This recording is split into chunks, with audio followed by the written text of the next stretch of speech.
When Matthew Perna followed his conscience and his curiosity into the U.S. Capitol on January 6, he had no idea what it would cost him. Like millions of Americans, he had doubts about the outcome of the 2020 election and went to Washington, D.C. to protest, exercising his First Amendment rights the way Americans have done since this country was founded. He was not an insurrectionist and had no plans to overthrow the government. In fact, Matthew Perna was a Bernie Sanders fan until Trump came along and donated twice to Sanders' presidential campaign. So how did a young man, then 36, who was known for his gentle nature and had never been in trouble in his life, get on the wrong side of the Justice Department, facing prison for actions that at any other time in U.S. history would have been treated as civil disobedience? The last thing Matthew Perna expected after turning himself in for nonviolent offenses and pleading guilty was for the government to try to add years behind bars at the 11th hour. But that's exactly what prosecutors were planning. Only they never got the chance. Matt called me on the phone that Monday after he got done speaking to his attorney, and he was sobbing. And he was stuttering uncontrollably, like I had never heard Matt speak this way before. And I said, Matt, don't worry. I'm crying on the phone with him. Don't worry. God is not going to let you fail. Jerry Perna was a constant in her nephew Matthew's life. Growing up in a tight-knit Italian family, she said they were always close, and she stayed close to him in the turmoil of his life after January 6th. The last word I said to him was, I love you. And he said, I love you too, Aunt Jerry. And I'm sorry. I'm sorry you lost all your friends because of me. Matthew Perna's fate was sealed the moment his face appeared on this FBI wanted poster, his aunt said. Suspect number 73 stood out in his red Trump sweatshirt as cameras recorded him inside the Capitol. Roughly 14 minutes that cost him his business, his reputation, and the woman he planned to marry. It also shattered the sanctity of home, where he was shunned and shamed by people he knew and others he'd never met. Jerry said he felt like the walls of Sharpsville, this small town of iron and steel that over the past century had forged 4 generations of their family in western Pennsylvania, were closing in. Then came the call that changed everything. And I just stepped my foot in the tub, and my phone rang, and it was one of my brothers. And said, Jerry, you need to get a plane ticket and come home. Matt just hanged himself in his garage. Jerry Perna was 1,000 miles away at home in Florida on that icy Friday night in late February 2022, when her nephew put a rope around his neck and took his last breath. She said he'd been at the mercy of the U.S. justice system for over 13 months. He was pushed to the point where he didn't feel life was worth living anymore. They robbed him of his spirit. They robbed him of his hope, his will to live. They took his fight away from him. They broke him. They completely broke him, and they broke his heart. And they knew what they were doing. Yes. Or at least that was how it felt. Stressful moments in Matthew's case would collide with stressful events in his life, Jerry said, like the hearing the DOJ scheduled for the anniversary of his mother Ronnie's death.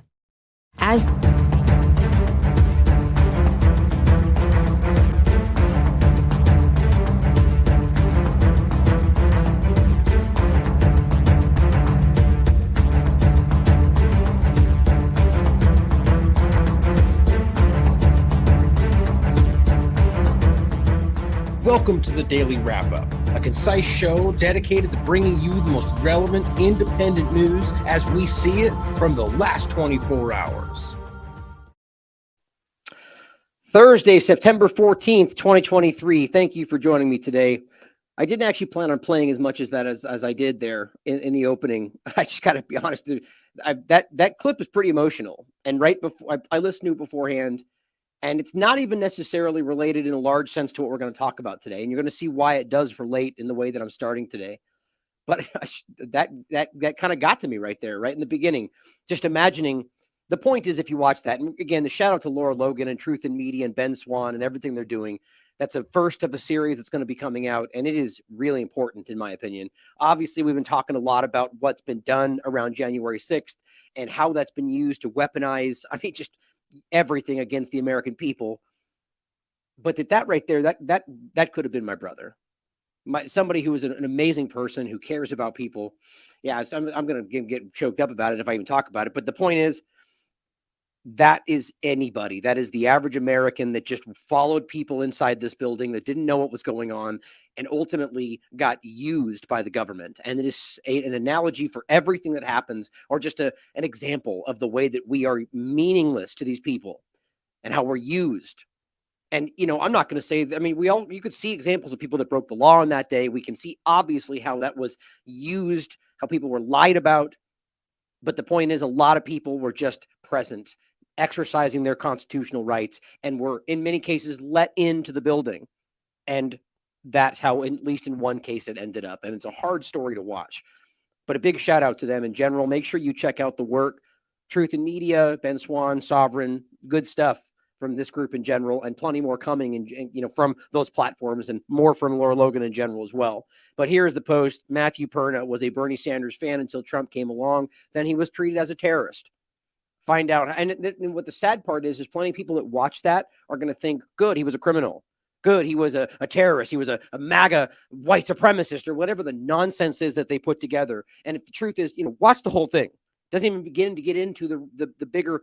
This was a person that was used, like many other examples that we could talk about. Like people, you could go back in every example of a large event in history, the anthrax stories and Fort Detrick, or, people involved with 9/11, or, any major event. And you will find a patsy, a person who was used, who was put forward to represent what they wanted you to fear or wanted you to attack. It's everywhere. So I wanted to start with that for two reasons. Because one, I wanted to make sure we did mention what's going on with Owen Schroyer, but also just that this is the mindset the government has when it comes to you as an individual. They swear up and down that it's about keeping you safe and protecting you from all the threats of the world, even though it's not possible. And even though they regularly fall short, which is a very kind word to give people that don't even try, in my opinion, to keep you safe. But that as we get into the COVID-19 vaccine conversation and all the rest of it, to realize that we are being played, especially with the end today, which is going to be a focus, a great clip by Chris Martinson in regard to, excuse me. I think I just conflated their names. I always do this. I apologize because I respect them both.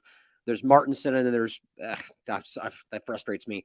That video got me all over the place. But the point is that Martin is his name. I'm blanking. David Martin. There it is. Thank you for nobody. Let me know in the chat. I'm just kidding. For myself remembering, David Martin has a great video that we're going to get to at the end about the WHO, and a really powerful overview. In my opinion, one of the best kind of compilations of information that you can see that really highlights what the WHO and what this criminal organization, and all the way, or not just the WHO in general, but what has been instituted under the guise of the COVID-19 illusion that's been being built for a long time. And it all comes together and how we're being played into that direction.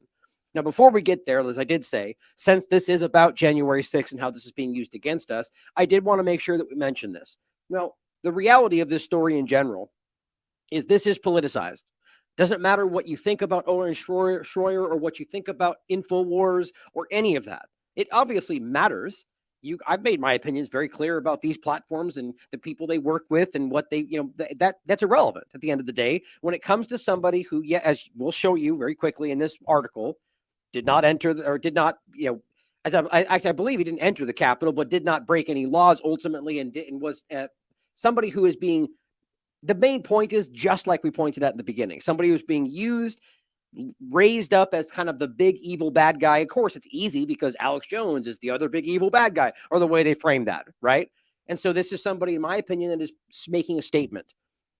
Again, it doesn't mean that I'm implying that I think what Owen is saying in cases or in any sense is necessarily the truth. But the point is that it doesn't matter. He has a right to say what he has a right to say. Free speech matters.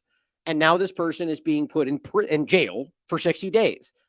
It's really interesting. Now, there's one part that I wanted to include that is different than what you're hearing on people on the right that might frame this as, exactly the way that works for the narrative for left-right paradigm kind of discussion.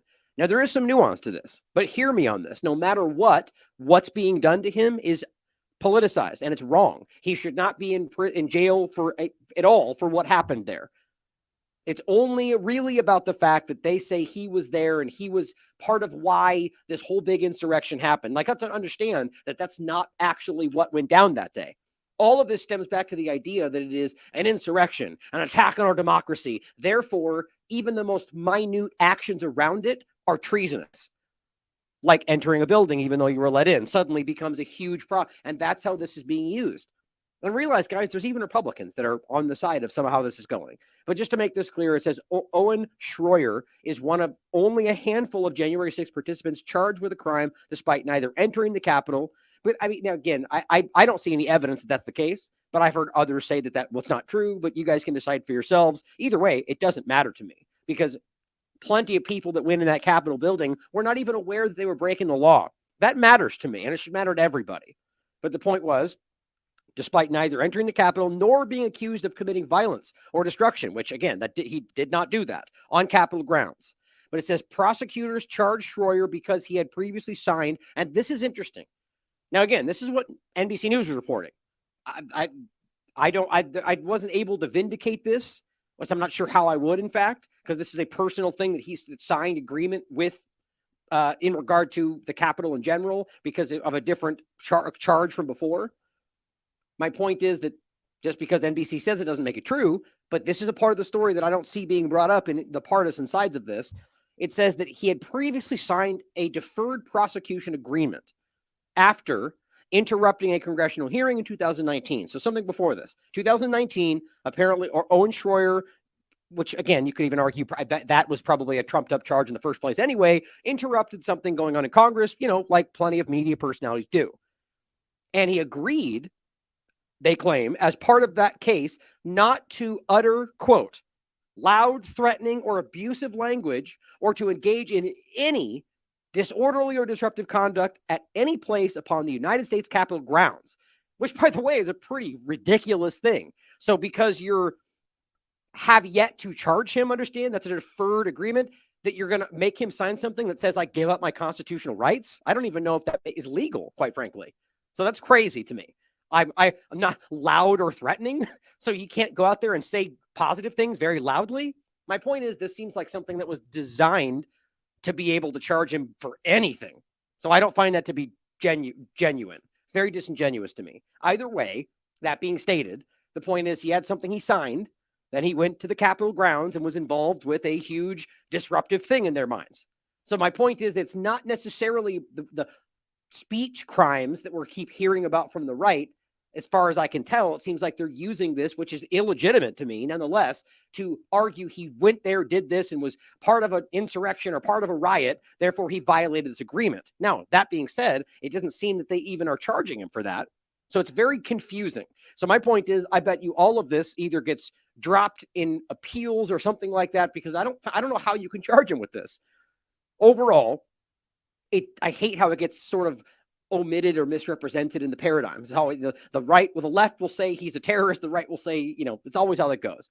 But it says, quote, Democrats are posing as communists, but we know what they really are. They're just tyrants. They're tyrants, Schroyer said on a bullhorn as he led a crowd to the Capitol on January 6th. He said, quote, and so today on January 6th, we declare death to tyranny, death to tyrants. Now, right up to that last point, the point is when you say death to tyrants, of course, he has the right to say that. That's the step where they go, oh, he's calling for their murder, right? And it's easy for them to conflate that. But still, he has a right to free speech. I'm just explaining to you why it seems they're trying to make it look like something that it wasn't. Now then it says, the government sought 120 days of incarceration, saying that while he did not step foot in the Capitol, many of those who listened to him did. Again, guys, that's alarming. You are now creating the argument that because people did something based on what they claim you said, you're now accountable for what their actions. Again, this is a slippery slope, and I think it's designed to do this. During Tuesday's sentencing hearing, Schroyer told the court, I was not part of any larger plan for illegal activity or violence that day. Schroyer was sentenced by the judge who last week sent Proud Boys founder Enrique Tarrio, who was an FBI informant, but I don't even understand how that makes sense, to prison for a record-setting 22 years. All of this, guys, is so wild. While you have people that are raping children that go to jail for months. And that's not a joke, by the way. We've shown you these overlaps. And that doesn't mean that they necessarily connect or at all. But how does that make sense to anybody? How can people go to jail for 2 years when Enrique wasn't even present? Like at all. He was apparently in a jail cell and somewhere else when this went down, and yet somehow ends up in jail. My point in all of this is to show you that this whole thing has lost itself or is exposing what it always was. The system is broken. There is no justice here, guys. We need to recognize how broken and how bastardized the system has become to where people in power and people with money can do anything or make anything happen if they truly want to. And we have to really understand that before we move forward. Now, starting with something in general when we get into the COVID-19 conversation. Now, keeping all of that in mind, though, you know, what happened to Perna? What happened to this person that was there? What's happening to Schroyer? What's happening to all these people based on the idea that you are the boogeyman? We have to realize that, I could have opened that clip with the CIA guy or the clips we played before that let you know that your life is one big theater show from the CIA, from the FBI, from the different ways the government tried to create what you should be feeling so it goes in the direction of their agenda. Now, if you think that sounds ridiculous, you simply are not paying attention. This is exactly how they have shown what they're doing. It's the UK or the NHS deciding to scare you so you get the vaccines and you find that out after the fact. Or this exact clip where you have an individual who is, by the way, somebody's a prominent person followed by Mario Narval. Of course he is. Mark Van Rance, science technology, somebody who is speaking.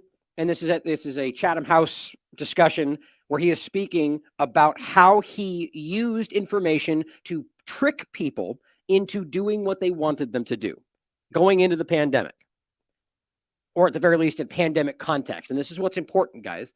This is probably something that they never thought would get in public view. This is what we see in these behind the scenes kind of conversations, many of which we never get to see. Things like Bilderberg or Davos, right? But this is what they talk about. Now, this is an important clip. As Inversionism points out, this is, here, let me go back to this one so I don't lose that. This is exactly how they gaslight and manipulate people with fear and trauma-based mind control in any sense, in this case, to get the injections they want you to get. He says, please show this to anyone considering getting another booster. They have to know they're being manipulated intentionally. It's never about your health. It's all about manufacturing consent by manipulating perceptions of risk or need and creating an urgency that makes you ignore basic rational thought in favor of immediate safety and comfort. They do this over and over and over again, and people still don't see it, even when they explain it right to your face. Now, yes, there are people, maybe even some people in that room, that think they're doing this for a greater good. It does not change the reality that they're lying to you. Listen to this. Have one opportunity to do it right. I mean, day one is so important. In day one, you start your communication with the press, with the people, and you have to do it right. I mean, you have to go for one voice, one message. And it's showing for the podcast, it's showing a newspaper that says, day one of the pandemic. So what he's saying is you have to come out early and you set the narrative. We were just talking about that. Trump grabs the microphone and says, Wuhan flu, China did it. We didn't let us know. That's the setting the tone before anybody knows what's happening. Like we just talked about with 9/11. The media within moments were saying, Osama bin Laden, Osama bin Laden. Well, how could they possibly know? Because the narrative was being set. That's how this works. Now, that doesn't have to mean that it's all false, you understand. But what it means is regardless of what the truth is, it's what they want you to think for their benefit. Sometimes that overlaps with the truth. You have to be omnipresent that first day or the first days so that you attract the media attention. And this is also what we keep seeing, right? Every single time you see these people, Fauci's, for example, this is in Germany. So he's the one that was circulating around and making all the statements. They're going to libraries and different rooms and all throughout the same day, making it look like you're everywhere and it's all important. It's about seeding this idea that he is out there working for you. You make an agreement with them that you will tell them all. And if they call, you will pick up the phone. When you do that, then... I'm not going to, there's a bunch of things I want to say throughout this, but I think it's important that you see this all the way through, so I won't stop it again. But the point is right there, the media aspect, that they let the media know, we're going to get you all the information, just don't give us a hard time. right? Anybody that would buy that as a media, you're not media, right? You are part of the problem. The attention, you make an agreement with them that you will tell them all, and if they call, you will pick up the phone. When you do that, then you can profit from these early days to get complete carpet coverage of the field, and they're not going to search for alternative voices there, I used there Sir Donaldson's quote, where he said that in the UK, by the peak of the epidemic, 40 people would die per day at the end of the summer. So 62 at that time million people in UK, 40 deaths a day. I worked it out for Belgium.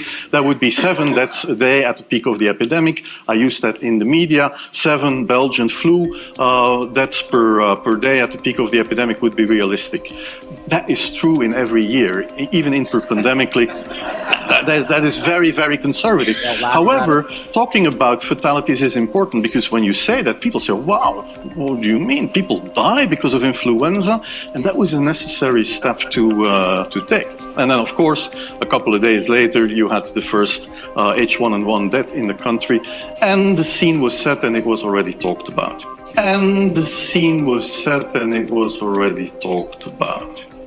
And then you had to pick who is going to be vaccinated first. And then, well, women and children first, whatever. I mean, risk groups, they were important. And then I misused the fact that the top football soccer clubs in Belgium inappropriately and against all agreements vaccinated they made their soccer players priority people. So I said I can use that. Because if the population really believes that this vaccine is so desirable that even the soccer players would be dishonest to get their vaccine, I said, okay, I can play with that. So I made a big fuss about this. This is Van Ranst is raving mad. But it worked. Man, I mean, and it goes from there. Right? I mean, this is really interesting to think about. So this is not hyperbole, right? This is reality. What he's telling you is everything we told you was happening throughout this whole process, right? They lie about how, like, basically the first part of it, what he see there, where I stopped pausing it, is that they're saying we basically use statistics to lie to you. We take a number that is pretty benign, or rather just that it's average, it happens every year, and we just give it to you out of context. And you go, oh my God, 7 every 1,000. Oh my God, we're 7 every 100,000. And so people are dying, and like he said, yeah, and they use it against you. It's very simple. Or how about the idea that we're talking about H1N1, which we later realized, even the WHO and HHS pointed out, was a pandemic of fear. That is the WHO's own language, again, before it became the very completely overtaken group that it is today, or at the very least, that slipped through at that time. We also, the point about the sports teams, this is so important. How many times have we talked about this? Remember all the times we talked about the lines where they're like, oh my God, the lines are so long, better get there before they run out. That's what they're doing. So his point was they used the sports teams. The story was, whether real or not, understand that the sports team broke the rules to get it for themselves first. So then he pretends to be angry about that. How dare they cut the line?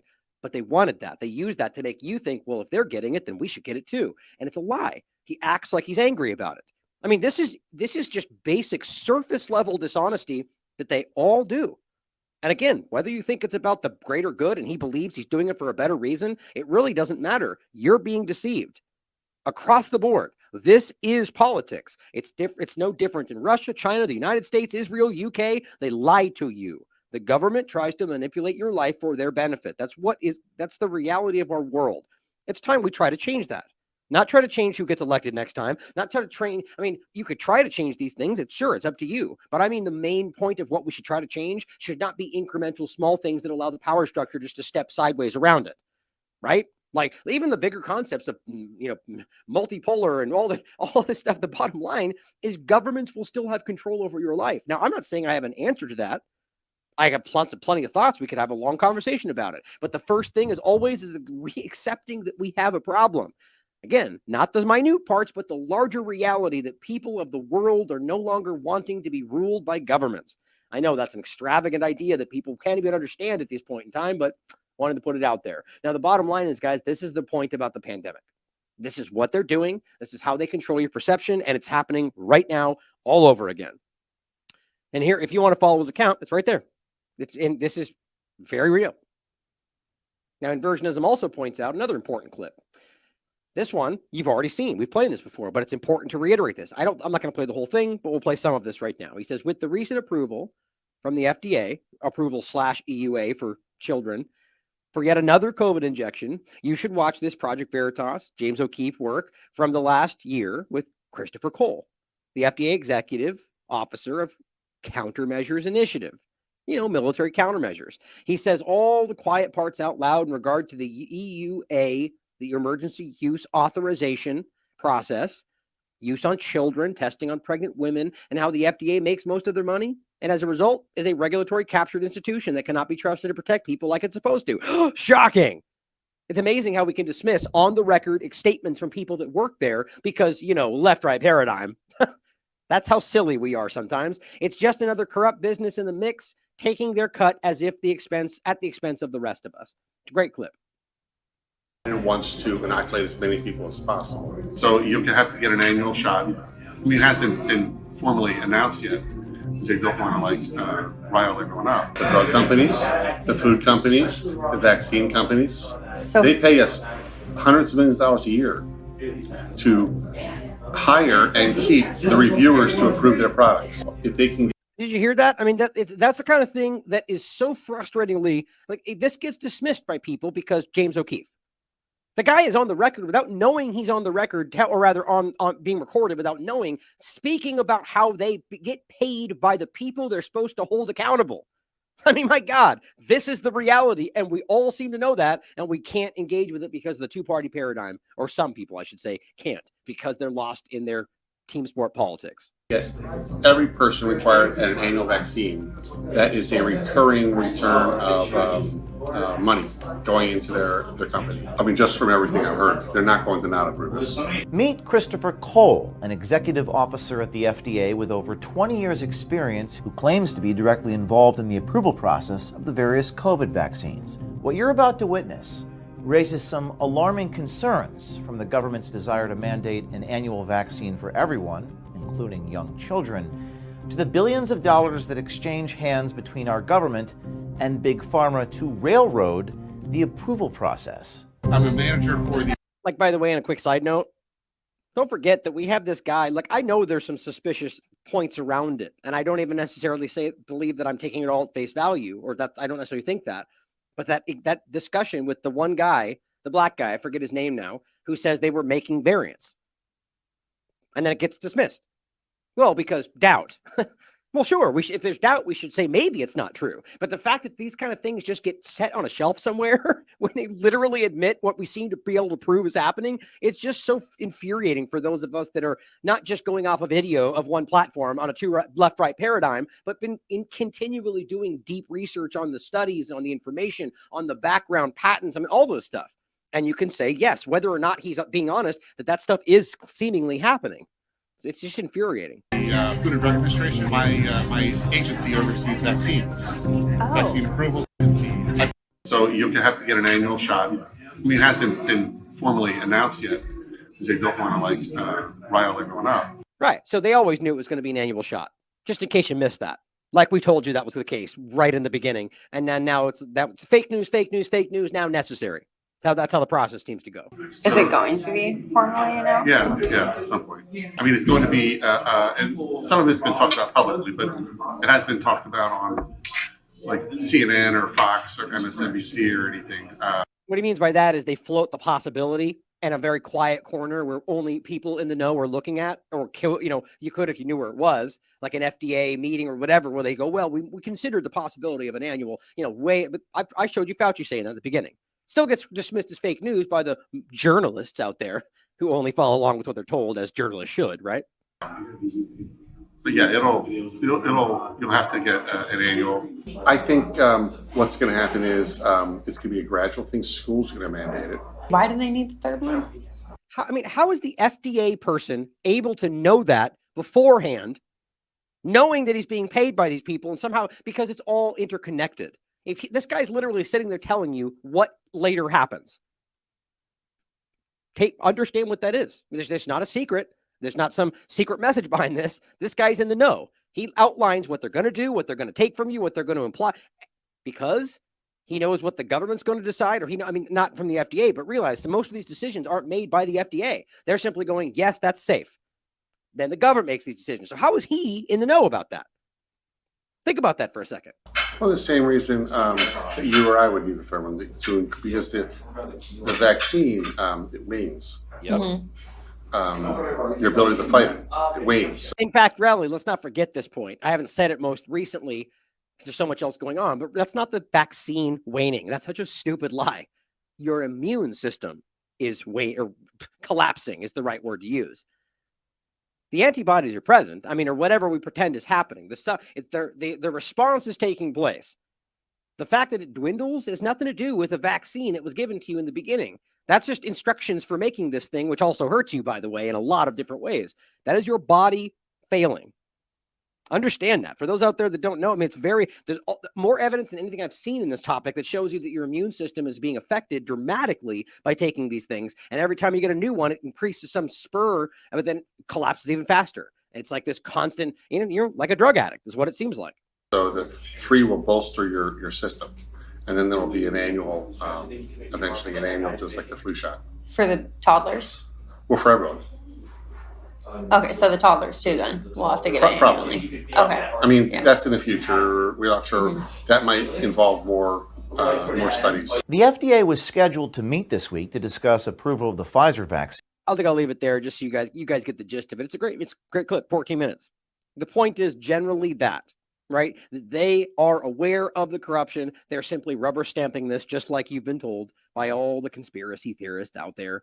And then one more point before we jump into the vaccine discussion, to start anyway, is on top of all of that, you think the White House doesn't know that? I'm not going to pretend that, Biden, who can't spell his own name because I'm aware of that, or Trump, who doesn't understand, or anything that seems to go on around him, are aware of that. But I think ultimately, overall, we have to realize that these are all interconnected. The FDA, the CDC, the WHO, and the overlap. He literally just admitted on video that they're paid by the very people they're supposed to be being critical of, right? That's at the very least a crazy conflict of interest that should invalidate whatever they're doing, but they don't want to talk about it.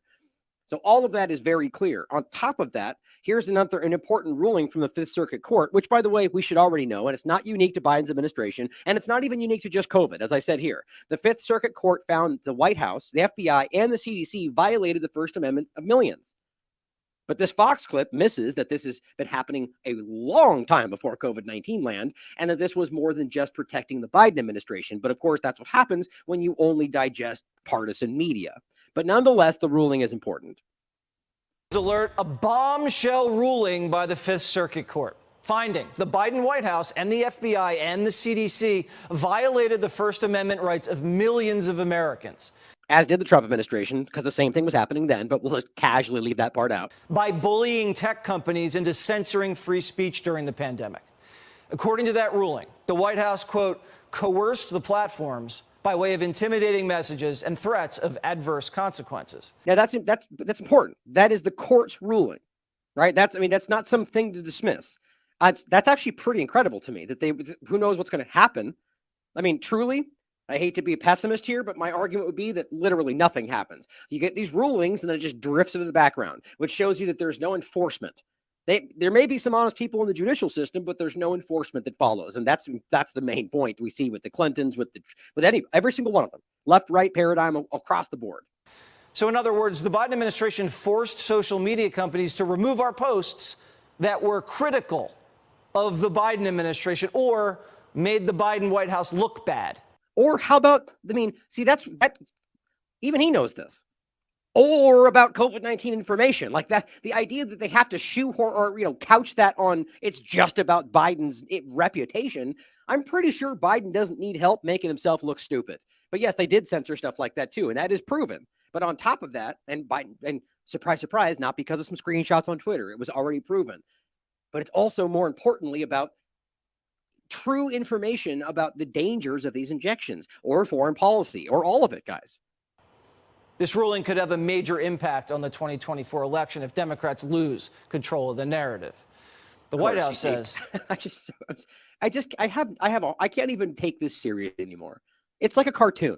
It's like we're watching SpongeBob SquarePants try to report the news. I'm tired of the willful ignorance around the two-party paradigm because they're Democrats and their narrative, like the Republicans aren't doing the same damn thing. Can we just grow up and get past it already? I'm tired of playing the game and pretending like it's like people. Anyway, you get the point. So let's talk about the injection itself. We just put this episode out on the 12th. The new XBB 0.1, 0.1.5 COVID injection has all the same issues as the previous dangerous shots with less data. Now, I mean that in a general sense from top to bottom. Now, I'm going to get into what they're arguing anyway is what they have done. But overall, even when they say they've looked at so many mice or whatever, the point is not about a number of mice. It's such a silly argument. It is about the fact that this is 3 times now removed from, like, they're still, like I just showed you in this show, inferring data from older shots that have nothing to do with what this is. I mean, we're not, whether or not we're multiple variants away, if that's even what's happening, but on top of that, there has been alterations. There has been, I mean, even between Comirnaty, a thing that's never been given out, and the others, there's codon optimization. There is, what was the other one? There's differences we proved on the show that, of course, it got dismissed when it happens, and now it's a big bombshell today. But ultimately, there's also the change of the protein, which we just showed you yesterday. It's also an N1 methylpseudouridine modified RNA, even though they're still lying about that today. It's mod RNA, which is dangerous on top of everything else. My point is less data than ever. Just because you want to pretend that you can do a quick little study on the small thing, the point is you're inferring most of what you say is data that even then was not correct, or even then was limited from other shots that are so far removed from this. It's a lie. It's a blatant lie. And I really recommend you watch this show because this, in my opinion, was a pretty solid overview of just the shot and the peripheral topics around it. And I'm going to continue to follow up on that. But I wanted to quickly do a couple of extensions from this show right out of the gate on this. Somebody sent me this. I left off their name, but thank you for sending me this. I'll show you what the image they sent. It's really important based on what we were saying. And then I'm going to get into what I heard and talked to from Walgreens today about the availability of this supposed shot. It says, "Dear Ryan, I'm a longtime follower. I just wanted to share a piece of data. Not sure how noteworthy it is. I found it pretty noteworthy, but I found it strange and surprising. While looking through the Walgreens website, as I waited for a script to be filled, I was surprised to see the attached notice, and I'll show you next. They have suspended administering any COVID shots until the new one is released. Now, we showed you yesterday on their documents, they said, or the day before yesterday, that the bivalent would be discontinued, or rather specifically, I forget the term they exactly used. But I'm going to show you right now that it's still going to be available, actually, but in a weird different step where the government doesn't supply it anymore, right? But now Walgreens had to remove the ones from the government that were on their shelves, even though the exact same thing apparently is going to be sold to them from private entities, like Pfizer or whoever will sell their injections directly to Walgreens. So explain that to me. We'll get into it in a second. But the idea that those are somehow different, there's something very weird happening here, and there's some kind of a swap happening, and I'm very concerned about whatever might be in these next ones. And I mean, at one point I might have hesitated in even saying that exactly like that, but I'm telling you guys, if we have been lied to about damn near everything that's happening, including about whether it's mod RNA, and they're still playing it fast and loose with those terms, I don't know why we wouldn't question about what else is in general in these things that we don't know about. There's a whole lot to show you there's some concern there, but why then swap these things out? But anyway, so they've suspended apparently all of them. And she says that seems strange because she's right, though. Every shot is money for them. Now, yes, or first of all, we're going to pretend that the pharmacies really care all that much about what the government tells them to do in some cases. Well, yeah, the individual, yes. But from a company perspective, it's a good question. But it says, so my first question was, why would they pause them? Is there something being ordered to do? Which turns out, yes, as I got them on the phone saying that. And she says, don't know if there's a story behind this, but, thank you in general for sharing this with me. You know who you are. Now, the point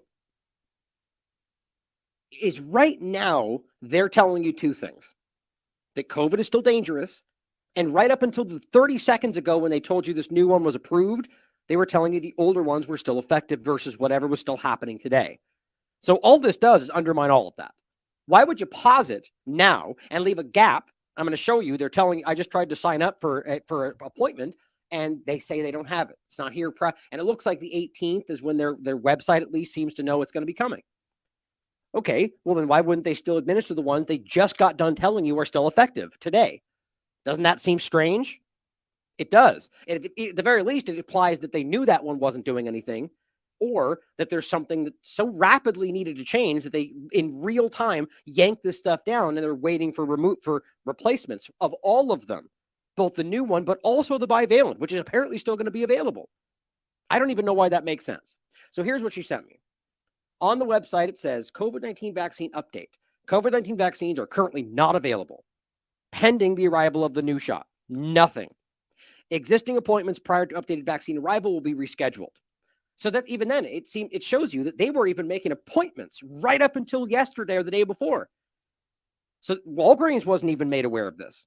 Or at the very least, they thought they would be able to just swap and keep doing it with the appointments they made. But somebody said, no, get rid of those. We have new things coming. That seems a little ominous to me, if I have to be honest. Of course, that's conspiratorial to some people, but maybe so. Maybe it is a conspiracy. But here's what I wanted to show you. So this is from the Washington Post in January. Talking about exactly this variant, by the way. Do bivalent boosters work against XBB.1.5? Well, of course. You ask it before the new thing. Oh, safe and effective. Benefits outweigh the risk, right? All the time. New data from the CDC shows updated boosters are cutting risk of getting sick from COVID by about half. Now realize that's not the new thing. This is January. They're talking about bivalent, which think about how dumb that is to call that an updated booster when it's like, it's not even monovalent anymore. You're adding multiple different things. It's just so silly. They're not boosters, guys. These are completely new things. And if they say booster, they hope you don't realize that it's not just an extension of the same thing. And they want you to think all the data applies. These things have not even barely been tested. And most of what they're saying is inferred from before. Oh, and then basically just the point is they're telling you the bivalent is effective. In fact, cutting your risk in half against what they're telling you this new one is for, XBB.1.5. Okay, so why would they stop it then? Right? Why would they leave you at risk would be the narrative. Right? Because aren't they telling you that you're at risk right now? So obviously there's a weird gap in all of this, right? So before we get to their clip, let's listen to what the news is saying about right now, a couple of different things that I think are important. Of course, a hospitalization uptick, which is such a silly argument because we've shown you, I'll just show you now. Thank you, Chief Nerd, again, for this is so stupid. How right now we are at a lower point in regard to cases than near any point in the entire illusion of this whole thing. Anywhere. And yet somehow we're going to have an uptick in hospitalizations, even though they're telling uptick in cases. Well, it's an uptick because it went from what? Like realize let's just say at the peak of the pandemic, there was 100,000 cases a minute. And now suddenly we're at a point where you're getting 10 a day. And all of a sudden you see 40 a day. Oh my God, there's an uptick. We see 4 times the amount of cases, except the reality is 100,000 a minute down to 10 a day. And then it goes to 40 a day is a ridiculous thing to start saying it's been a 4 times increase because it is nothing compared to what was happening. And even when it was at its peak, remember, we realize now that these things were either a lie, COVID, flu, pneumonia, PCR false positives, or at worst case scenario, a thing that was never worse than the flu, according to all the research and data we have from peer-reviewed science. So all the way down here, we shouldn't really be it's a hype, guys. It goes back to this same thing. He's telling you guys, we hype, we lie about staffs, we blatantly lie to you to get you scared enough to buy what we want you to buy, even if some of them may actually think it's for some kind of greater good. So let's watch what the news has to say. This is, by the way, sent to you by my mother, filmed on her TV. And by the way, the volume is low. I didn't have time to increase it, download it again. So just turn up your volume. I'll try not to jump in and sound loud while it's playing. On the rise, the new booster shots will be ready this week. So we talked with a local doctor about the current strain, and the governor talks mask mandates. Doctors say the new strain of COVID is very contagious and can cause serious disease. So we're talking mask mandates? Realize this is in Tennessee. That's alarming because that's one of these places that's pushed back quite a bit. And now you're telling us that it can cause extreme disease. Like the point is, guys, you could take the most benign thing in the world and say that it can cause severe disease because most of them can, in any case, somebody's immunocompromised, whatever. So the reality is this is definitely, like, let's play it again.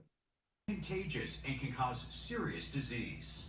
It is contagious, as all of them are, and can cause serious disease. This is the game they're playing. They're well aware this is a fraction, if even actually there, of what it ever was before. And they're just lying. Now, does that mindless repeater on the news know that? I guarantee they don't. They're just saying what they're told to say. And their bosses are giving them what they were told to give them. That's how this works. The point, though, is that it's not even remotely more dangerous or even more contagious, as far as I can tell. I mean, this thing is, if it's even, I mean, I really say that, I mean that, if it's even actually there, because this could be another folding in of other things like we saw in the beginning of all this. Back to the clip.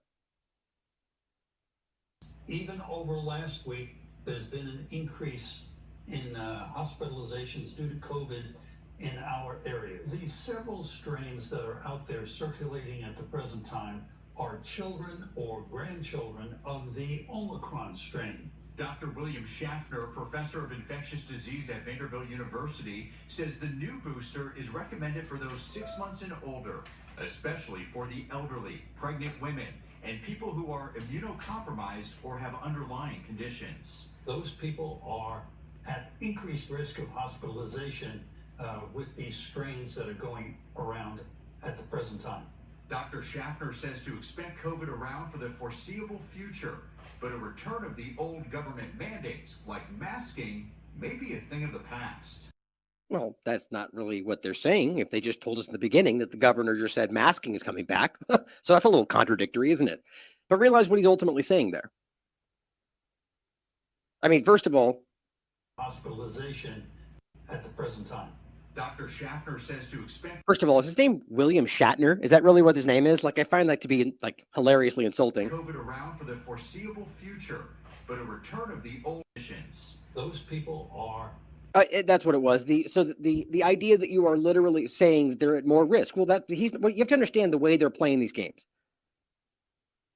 Are they at more risk because this is so dangerous, or is he just generally stating that pregnant people, immunocompromised, and elderly are, or whatever the three things that are at more risk in a general sense to anything, because they are. But then also realize that what you're literally telling them to get is provably not tested on any of those categories. Provably. In every single example of this entire system, this whole thing, from the original, the B1, to bivalent, to this, none of them have been tested on pregnant people, on immunocompromised people, on children, on elderly people with comorbidities. None of them. And yet they push it on them first. They're hurting them by this, guys. The data is undeniably clear, and that's why they roll out some random doctor from somewhere. I mean, the point is, ask yourself why you're not seeing these, leading doctors in their fields like they were pushing out at the beginning. Now they have to grab, Joe Doctor from the corner to step in and be like, I believe these are more dangerous because he loves TV time. Easy to do. At increased risk of hospitalization with these strains that are going around at the present time. Dr. Schaffner says to expect COVID around for the foreseeable future, but a return of the old government mandates like masking may be a thing of the past.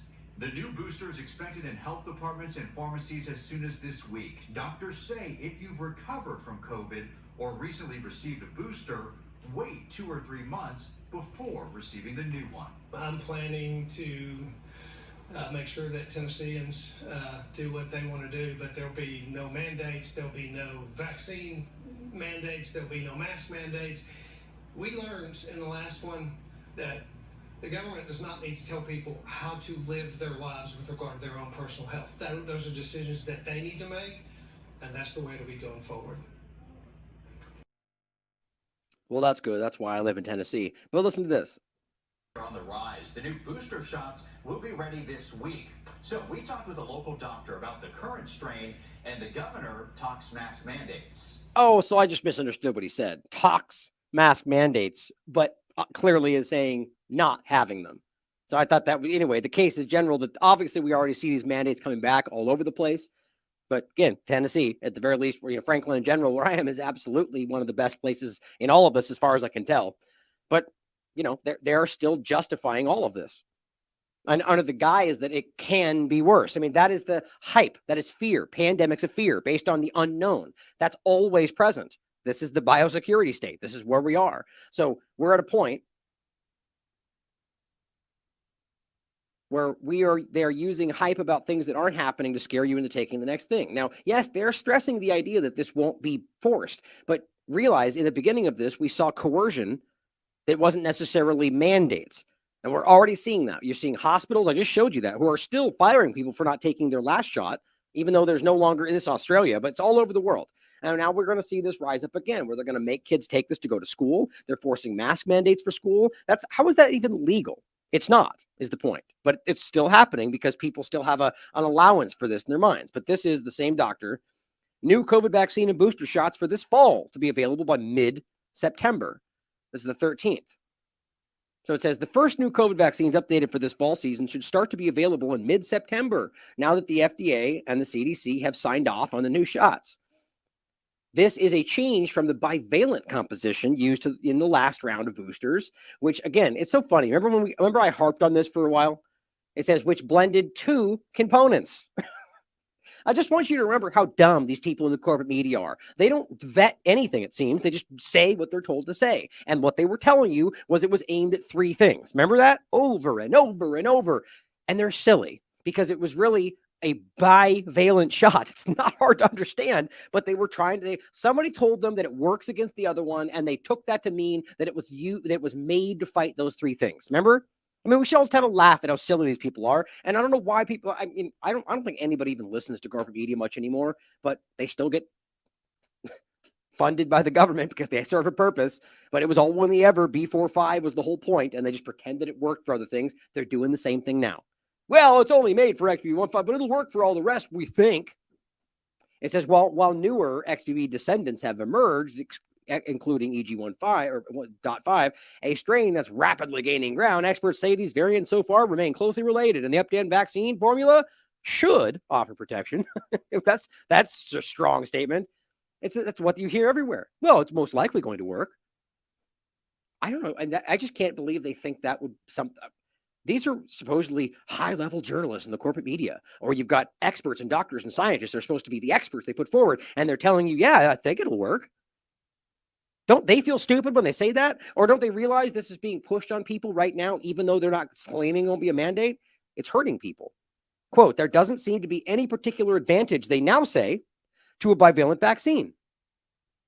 XBB is the lineage right now, and there is good cross protection no matter what antigen is chosen, according to the data we've shown before. Now, of course, you could argue they mean just in a general sense or the bivalent. Either way, the point is that they were telling you 30 seconds ago this was the right thing to take still. Now suddenly it doesn't work and they pulled it off the shelves.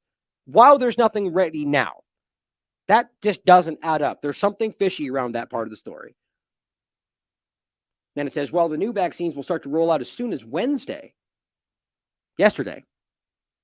But I nowhere have I seen that. I called multiple places. It could be late September or October before they're widely available. How is it possible that if this was approved and emergency authorized for under 11 or under 12 on that day, mind you, or technically the 12th, that by the next day they would have these things ready? So are you literally telling us that they already made all of these before it was approved? Yes, guys. There's no other way these could be shipped already if they did not already have them made and ready. Do you think Pfizer would make these shots without knowing that they would be bought? We're talking billions of dollars here. So read between the lines. They knew it was going to be approved. It wasn't even a question. Rubber stamped like everyone before it, the CDC and the FDA. I think that's easy to see. 2 steps were required before new vaccines could make their debut in the commercial market. FDA and the CDC had to say yes. And of course, they did it on none other than September 11th.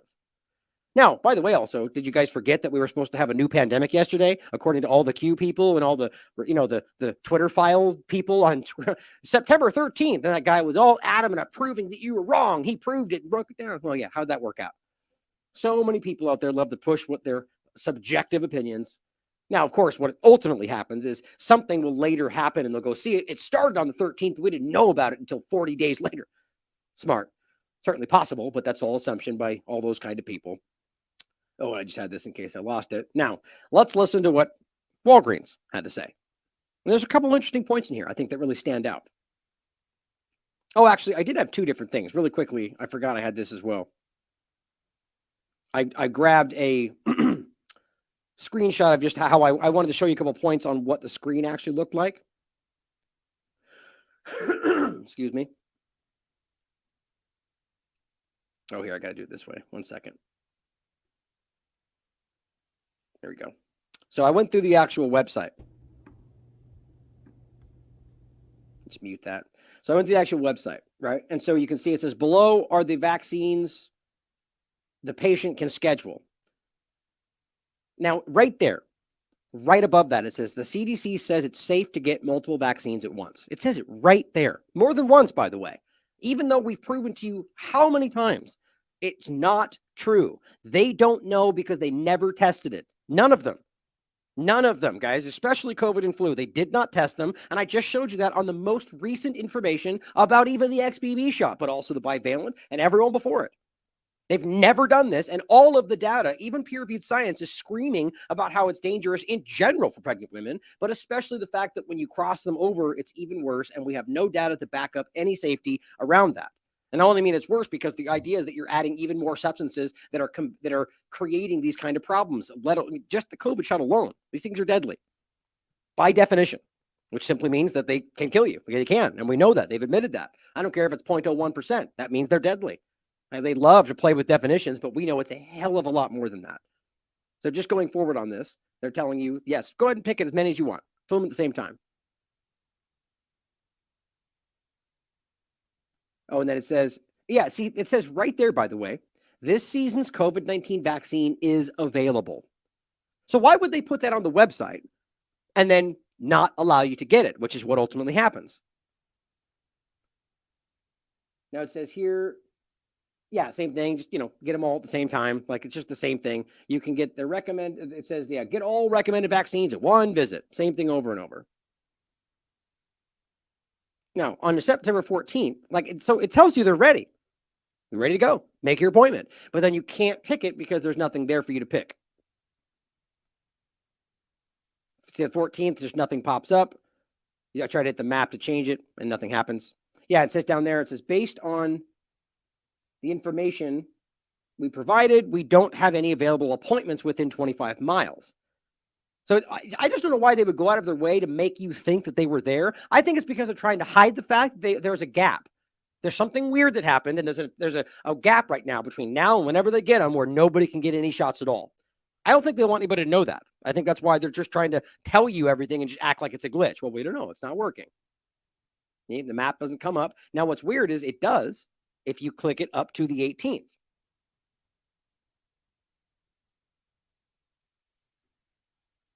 Right there. See, so click the 18th. Oh, suddenly it works. So tell me this. I'll play it for you next. How does the map know they'll be there by the 18th, but the people on the phone don't know that? Or, why would the map suddenly work? They're showing you where they have them on the 18th, apparently. Think about that. At a bunch of places, by the way. I find that really, really telling. I think that was it on here.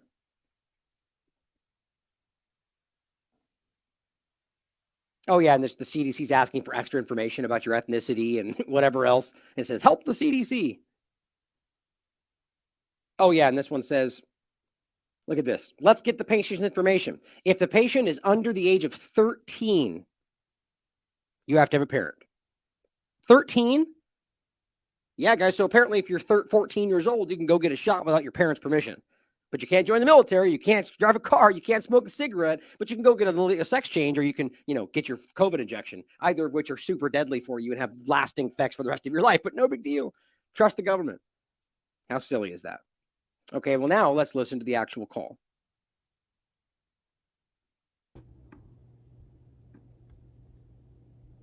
Oh, did I do that twice? That's weird.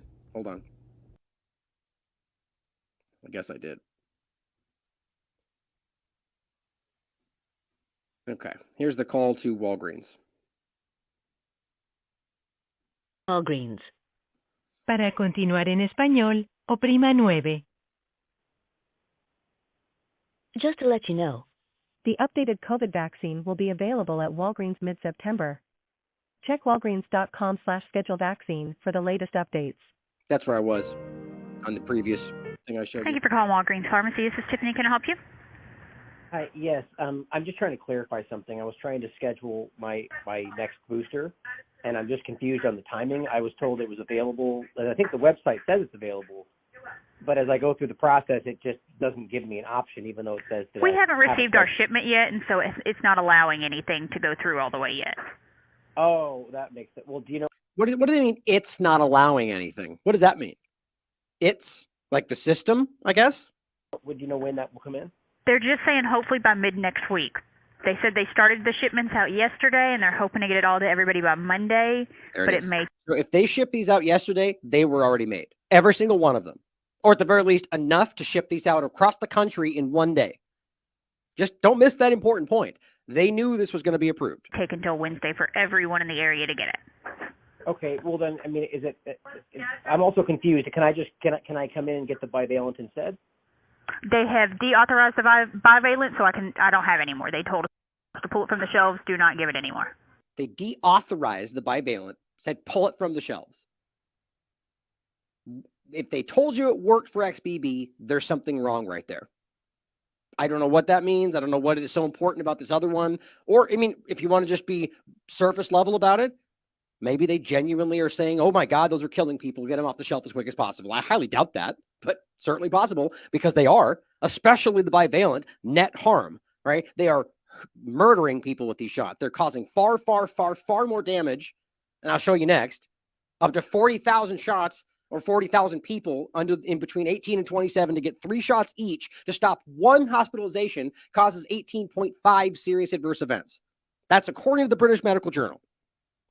That's amazingly bad. So maybe that's actually what's happening, but I'm not.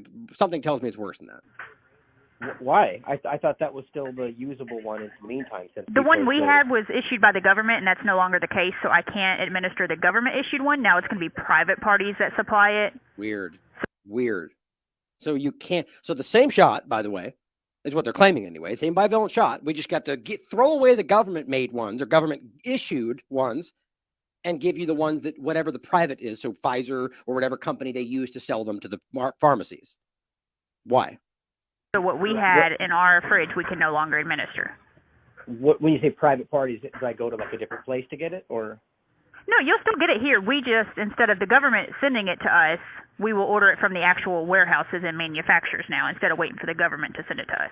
So then maybe BioNTech, that's the manufacturer. So they're ordering directly from BioNTech. Maybe that's exactly why we just pointed out yesterday, they are the ones that got the approval. Remember? This is what's happening, guys. We're watching this transition, and we're going to get into the PrEP Act and why this is.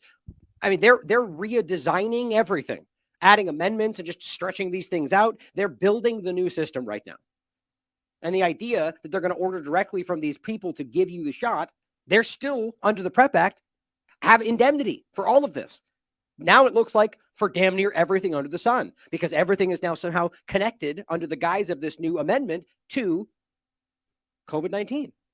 Or the illusion they're in. And we just read this for you yesterday, but I'm going to flush this out more today in regard to the PrEP Act and the amendment they just made. But I think that's really important to understand here. Houses and manufacturers now instead of waiting for the government to send it to us. Another point there. Still get it here. We just, instead of the government. The other point is obviously, so you can apparently still get the bivalent shot. Why would that make sense? Why? Okay, if they're the ones telling you right now this new one is there because this one doesn't make sense anymore. And that's what they just said on the corporate article I just read you. But yet somehow we're going to let you buy it if you want to, even though it doesn't make any sense whatsoever. Well, yeah, they have indemnity. Why not? If you're stupid enough to go and take the old shot on top of the new one, why not? They'll take your money. This is criminal. Sending it to us, we will order it from the actual warehouses and manufacturers now instead of waiting for the government to send it to us. Oh, so wait, so I'm confused. So I can come in and get the bivalent? You cannot. I cannot administer any bivalent because I do not have it. They told us to remove the ones from our fridge that were provided by the government. I got it. So you're just waiting on that shipment too? Yes, we have no COVID to give right now. Yeah, just to be clear, she agrees. So she's just waiting on the new shipment of bivalent and the other one. Got it. So not even like the B1 or anything? That's kind of crazy, None. Right? I mean, what about people? I mean, so there's nothing I can do until you get the new shipments?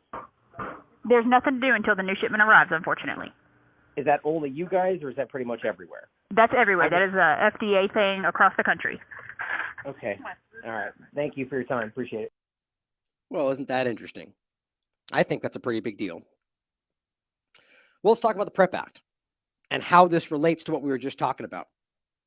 And just to refresh your memory from the show we just covered the day before yesterday, we were just reading you from this page in general, from the actually not this exact page, but from the HHS, Administration for Strategic Preparedness and Response, and what the PrEP Act is, the amendments, the 11th amendment that was made to this on May 9th.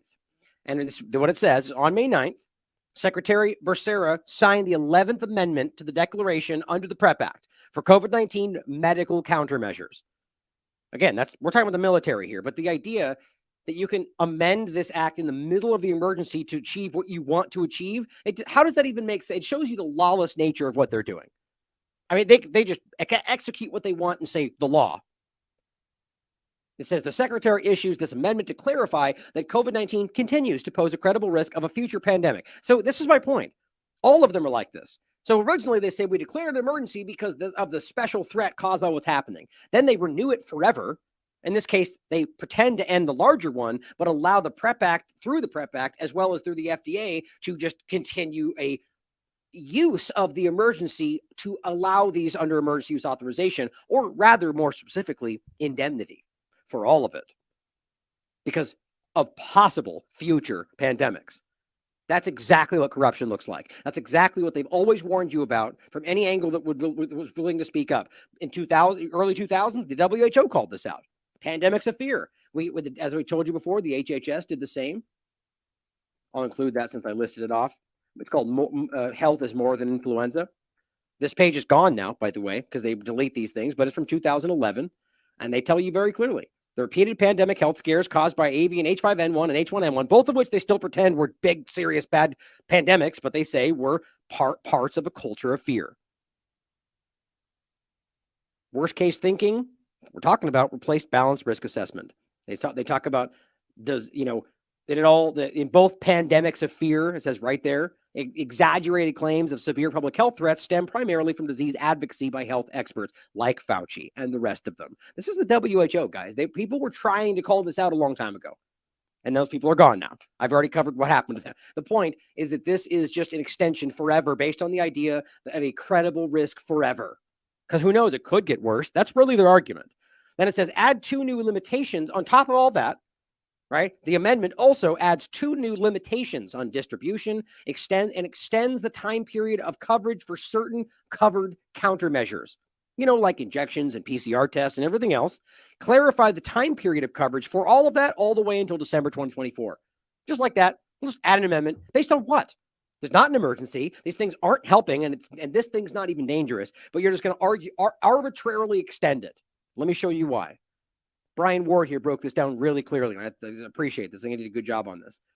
He says the new Pfizer Moderna shots coming out are under the PrEP Act, which you knew, which requires only voluntary participation. Moreover, quote, it appears these shots will be the first licensed product vials to hit the shelves. I've been telling you this. What he means by that is they're standing on top of the Comirnaty approval for something that was never given out, arguably never even made, and saying we've updated Comirnaty and here it is, it's approved already, which is basically what's happening. They emergency use authorized for 11 down, even though there's no emergency, which, by the way, shouldn't even be legal since there are approved versions and there are viable alternatives. That's per the FDA and the HHS, but nobody cares because we're in a corrupt system. Then it says the FDA told these companies in June to make a shot, and they did it in less than 60 days. I'll show you Trump praising that still today. However, it says despite 361 million potential contraindications between the 2 drugs and 19,000 other licensed drugs, the FDA, first of all, don't miss how ridiculous that is. So you'll see why it makes sense in a second. What he's saying is there's over 300 million potential dangerous issues with these just Moderna and Pfizer's COVID shots, and then combined 19,000 on the record with every other drug we're talking about. That's what we're all trying to highlight for people that don't see it. These things are wildly dangerous, probably designed that way. But it says the FDA actually licensed these shots for commercial marketing, which is why they will not let them outside of the PrEP Act's absolute immunity. Nurses, all seasonal influenza shots are also under the PrEP Act this year. These are the kind of amendments that they just did. Why? Why are we allowing them to just shoehorn in the flu shots under some emergency declaration that's not there anymore? Corruption. It says, which means you are not required to take the shot under a mandate, even though they'll tell you that, and will still fire you if you say no. And no legal accountability because of the corrupt system.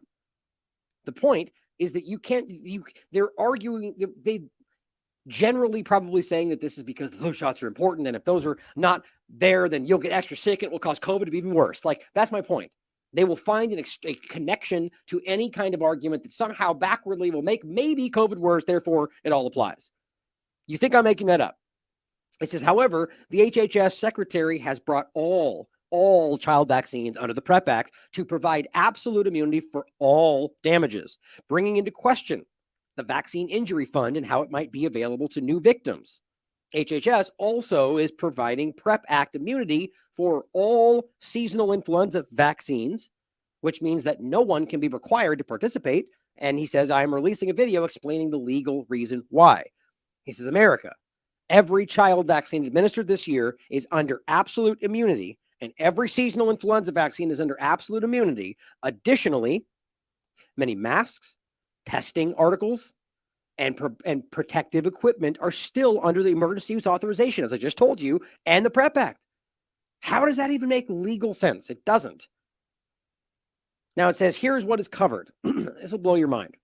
Any antiviral, any drug, any biologic, any diagnostic, any other device, any respiratory protective device, or any vaccine manufactured, used, designed, developed, modified, licensed, or procured to diagnose, mitigate, prevent, treat, or cure COVID-19 or the transmission of SARS-CoV-2 or a virus mutating therefrom, or to limit the harm that COVID-19 or the transmission of SARS-CoV-2 or a virus mutating therefrom might otherwise cause.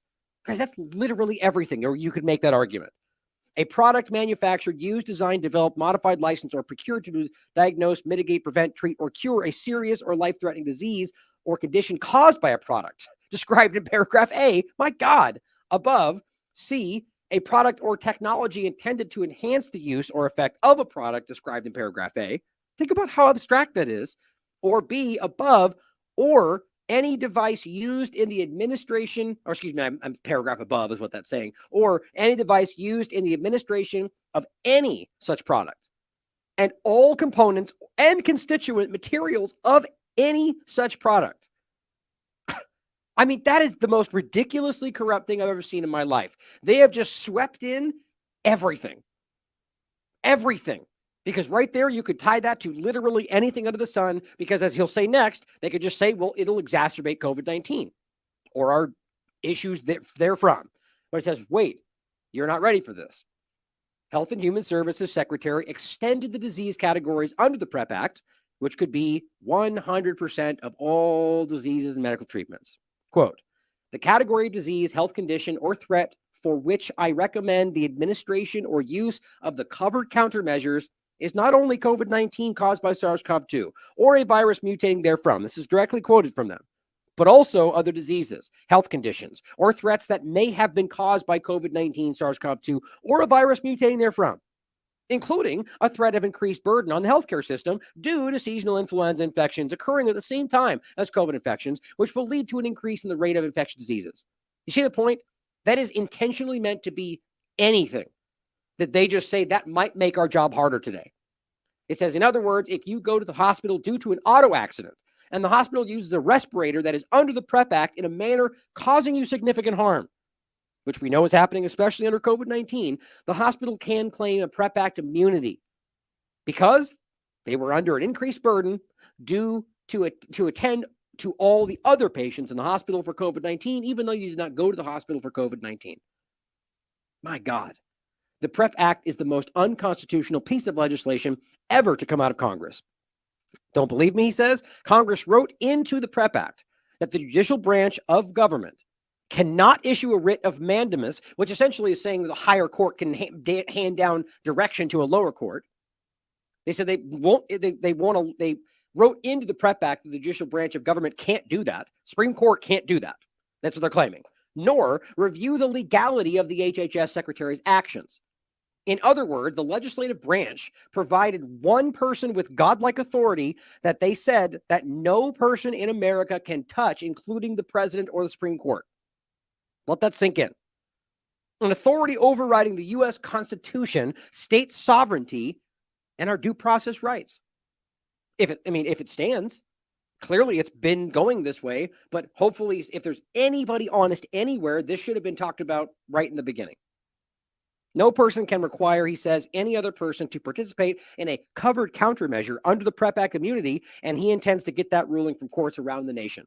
Us hoping the judges are honest. My God. But here is what Truth Stream Media pointed out, and they're right. This isn't legal. It's like writing into law, quote, "This law is legal because we said so for all time and no one can ever question it ever." Exactly. Not how our system works. Actually, I sadly think that's how it works today. This kind of egregious, nonsensical overstepping is how our nation's frameworks fall apart. I agree.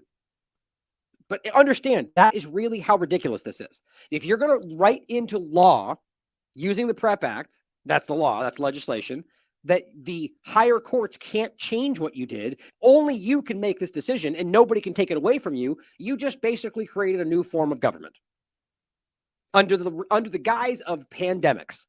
Isn't that what we've all been telling you?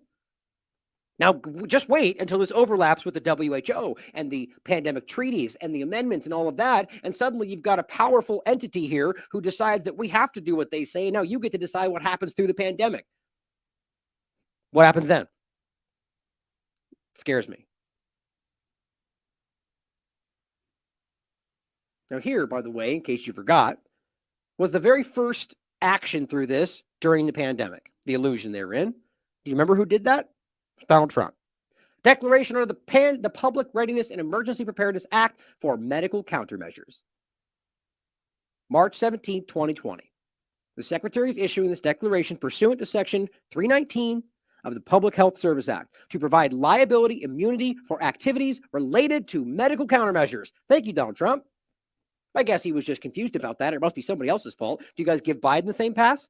Why? Why would you do it for either? Team sport politics. The declaration was effective as of February 4th, 2020. Of course, we have Cadlick in there. Of course, he plays a role. This guy is going to be a recurring monster in this whole thing. So Donald Trump initiates this, and this is where we are today, watching the most, as he put it, unconstitutional piece of legislation ever to come out of Congress. Now, yeah, it came out under I think George W. Bush in 2005. And has been used and abused ever since. But Donald Trump was the one who initiated this, which has been the most abuse through this that I've ever seen in my lifetime. So just in case, quick side note, you wanted to hear what Donald Trump had to say today about the shots and the injured and Fauci. You might not be surprised if you watch this show. People on the other side, not my side, although probably there's some on my side too. They said, you saved 100 million people because I got it done in 9 months as opposed to 5 years to 12 years. A lot of people. You're proud of it. No, I'm not proud of it. I'm saying what Democrats think. Democrats. I get it. I mean, and I'm not somebody who denies some of the good that the vaccines did. My God. Really, Megyn Kelly? Somebody who's now, you're not denying some of the good that these things did? These people are children or they're liars. That's so stupid. There's no honest person that can watch what's happening today and still pretend that somebody should be taking this. Period. We should not be mincing words about this. They're killing people, seemingly designed that way. And yet, here's the false dichotomy, back and forth. Yeah, I know. I mean, the bottom line here that you, first of all, my team. Really? Aren't you supposed to be the president of all of America? No, my team and their team. Yeah, always, guys. But also, the whole shtick that he puts forward, I just don't know why people can't see right through it. I mean, really, I know really smart people that seem to think that this guy is all about it. The way he even talks, it's so obviously dishonest. Trying to control the conversation. Oh, the Democrat, they liked what I said. I don't even know how to explain it exactly.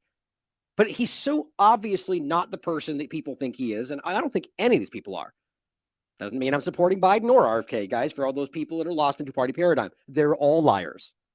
Lived through that too, but of course a lot of people have been vaccine injured, and that's one of the questions. Those people are mad that including you, right? Didn't Megyn Kelly have an injury? I thought she did. were rushed through and that they can't sue. Well, I never gave mandates, and people have to make up their. Yeah, but you set down the reasoning and the allowance for it to happen.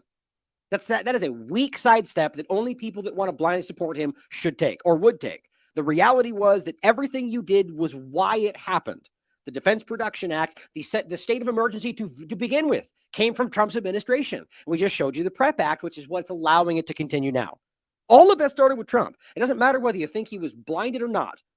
You can't give somebody a pass because of their ignorance and then pretend you still want to support them. The bottom line is this was one step to another. I quite frankly think it would have been the exact same whether it was Biden first or Trump next. Doesn't matter. It's all the same thing. Make their own decision. As far as I'm concerned, now some places had mandates, very strong mandates, largely Democrat governors and probably some Republicans, et cetera, et cetera. But see, that's my point. You know damn well the reality. The way he does that is just dishonest. Maybe some, maybe it's like, yes, you know that. Many of people which you still support. There are Democrats that say, why aren't you talking about that? It's one of they really. I'm willing to bet my life that's not even true. My opinion, of course. But what Democrats are coming up going, Trump, why don't you talk more about the vaccine? It's like, it's just such a false setting. Believe strongly. One said, you say, and this is very smart people. They said you saved 100 million. Same thing on repeat. I'm sorry. I'll stop talking. I just can't stand how transparent this person is. It's so silly. It's the same thing in the way he talks and the same move, the smart people. They all said, and one guy even said, and it's all hyperbole and it's so obvious. If you actually read his book, he'll tell you how he does this and lies to people and gets what he wants. But let's pretend like that's not true. People worldwide. In 1917, it could have been as much as 100 million. It ended the First World War because all the soldiers were dying of this horrible disease of 1917. Yeah, it's called pneumonia, and it likely happened because of the mask they all forced on people, but let's not talk about that. It actually ended the First World War. The soldiers were dying. They was on the lines. They're fighting, and they're dying of this horrible disease. Let's also not forget that General Pershing was the reason this largely happened, because they knew there was a pandemic outbreak or something that was happening at the very least, and that they kept deploying people anyway, and they hid it from the world. And it wasn't until Spain spoke up and said, there's a problem. And guess what? Like we told you in the beginning, the U.S. grabbed the microphone and said, Spanish flu, because they knew it started in Kansas. And you can prove that today. It's even on Wikipedia's page about the whole thing. It started in Kansas. The U.S. government covered it up. General Pershing kept deploying people anyway, didn't care. And then they made it the Spanish flu. And we're even still calling it that today. That's how that game works. We showed you in the beginning. Said, you might have saved 100 million people, 50 million people. So she asked about the injured. Not only does he not say a word about that, he jumps right over it and goes, I am the one. I did it. I'm good. I saved everyone's lives. Think about the insulting nature. Think about where are all the Republicans who do support him that are screaming about the vaccine injured, screaming about how bad this is, and yet still want to vote for this person? How can you know that? And he knows that, and yet pretend that he doesn't willfully ignore it or is happy or allowed it, part of it? There's really only two ways that can go. He knows what his supporters are saying. And every time he triples down, even when his crowd boos at him, he goes, I did it. They never said we could do it. I did it faster than anybody. Even the Democrats will come and say, why don't you tell people more? It's the same thing every time, over and over and over. Why aren't you talking about it? I said, I'm not talking about it. But what I did do is even though he talks about it literally every time. Well played. Something done for that specific thing. I also got Regeneron, and I got a lot of therapeutics done, which were great. I also got the robes and the leather and the rubber and all. Yeah, Defense Production Act. That's called martial law for protection, because you forced that. And even then, you made a lot of ventilators that actually killed a lot of people. But let's keep praising that. All of the different things, the ventilators. Mm-hmm. We did a tremendous job, and it's never. They appreciated what I did with the economy. I got a lot of good marks on economy. I got a lot of good marks on a lot of things. Rebuilding the military, getting rid of ISIS. My God. The biggest tax cuts in history. Supreme Court. It's just stupid that he still pretends that he got rid of ISIS. I mean, they still report things about it today. Even then, there was still things after he said we defeated them. His administration reported stuff about ISIS later. But who cares? None of this about the truth. It's about talking points. I think the credit that I deserve. Trump, I'm sorry. Did you not get pat on the head like you were supposed to? Good job with the vaccine, buddy. Right? Who cares about the vaccine injured that Megyn Kelly very softly threw at you and never followed up on? Great journalism. Two-party illusion. People are silly. As he says, completely and totally disregard the injured shots. Now, by the way, I believe this was posted by DeSantis War Room. And let's not pretend like any of them are any better. DeSantis is basically a Trump clone, and he's worse, I think, if I had to really pick. But all of them are trying to deceive you. Sam Husseini points out another part of this. And I love we had an interview about this. And I'm going to connect with Sam again soon. I'm going to show you a clip about him at the end in the State Department. But that he made the argument then and still says that Trump is the opposable thumb of the establishment. And that's not even to say that he knows that. That's up for you to decide. But it's very clear to me. Now, this is where Megyn Kelly asked him about giving Fauci a presidential commendation. A presidential commendation, right? Nobody else can hand those out but the president, guys. Just so we make that clear. I think Trump forgot that. Because the point, that's so funny. This didn't you just see it? There was a fact check right there that popped up. Not that is what we would even listen to. Yep, and then it went away. Isn't that weird? Oh, look at that. It disappeared. Look, Twitter is such a POS. But the point is what it said, which is the truth, is that he knows this, and it's on the record at the time that he knowingly did this. He gave Fauci accommodation as opposed to firing him or calling him what he ultimately was. Listen to the way he says, how he honestly engages with this point. Anthony Fauci was because he'd been there for a long time, that you would have taken heat, that it would have created a firestorm, quoting your words. Then for the first time in May... I also said I didn't listen to him too much. I'm getting there. But then in May, you started saying, well, he's a civil servant. And when you say you don't listen to him that much, that's a lie. Fauci ran this program, and we all know that. It was very clear. Under Trump's administration. So I couldn't, technically. The truth is, though, not only did you not fire Fauci, who is loathed by many, millions of Republicans in particular, but also some Democrats. By the way. You made him a star. You made him a star. This is the criticism of you. That you made him the face of the White House coronavirus task You think so? force, that he was out at every presser, that he was running herd for the administration on COVID, and that you actually gave him a presidential commendation before you left office. Wouldn't you like a do-over on that? I don't know who gave him the commendation. I really don't know who gave him the commendation. Presidential commendation. One went out to Mark Somebody Miller, too. probably. How embarrassing. I mean, really, man? I mean, again, you could prove it's very easy. I don't know who gave it. But, people will make up a story. There's probably some cute narrative about how it was all day play. It's like, who knows? The point is, these people are all dishonest, and you can't even find, the point is that this is the same person that initiated this from the very beginning. We have to remember that. Now, John Bowe points out something interesting, and this is just going off what Dr. Peter McCullough said, but realizing that this is what they're telling you is safe.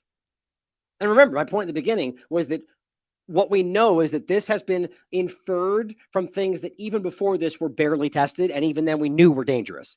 And they're telling you, well, we know this one's safe because the first thing said it. We told you it was safe back in the day.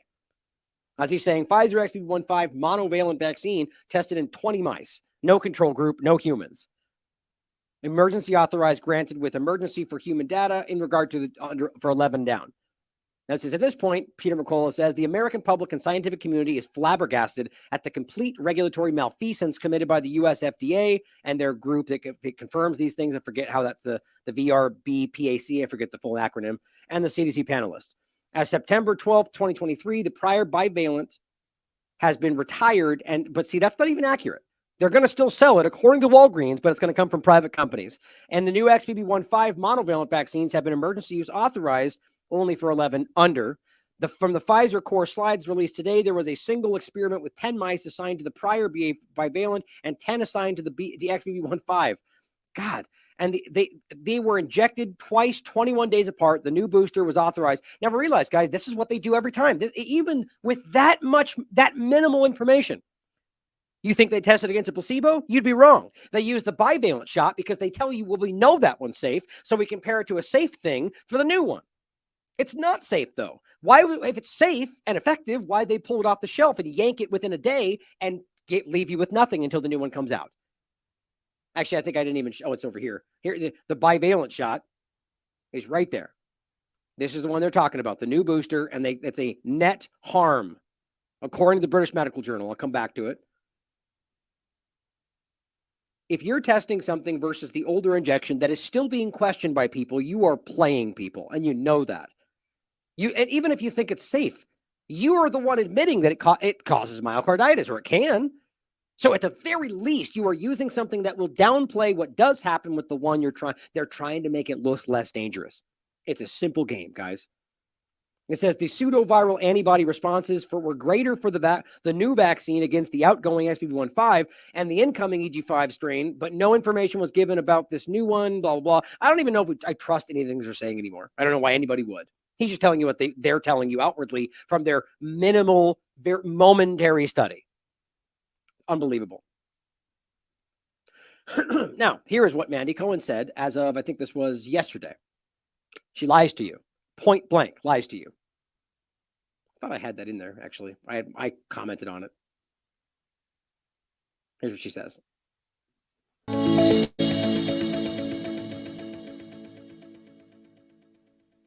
While we would all love to leave COVID-19 behind, the virus is still here and making some people very sick, especially older adults. See the point? How many? One? One out of a million? That's 2 out of a million. That's some. That's all it takes, guys. It's making some people very sick. Okay, well, so is every other illness anywhere under the sun. Some, sure. So why is this one different?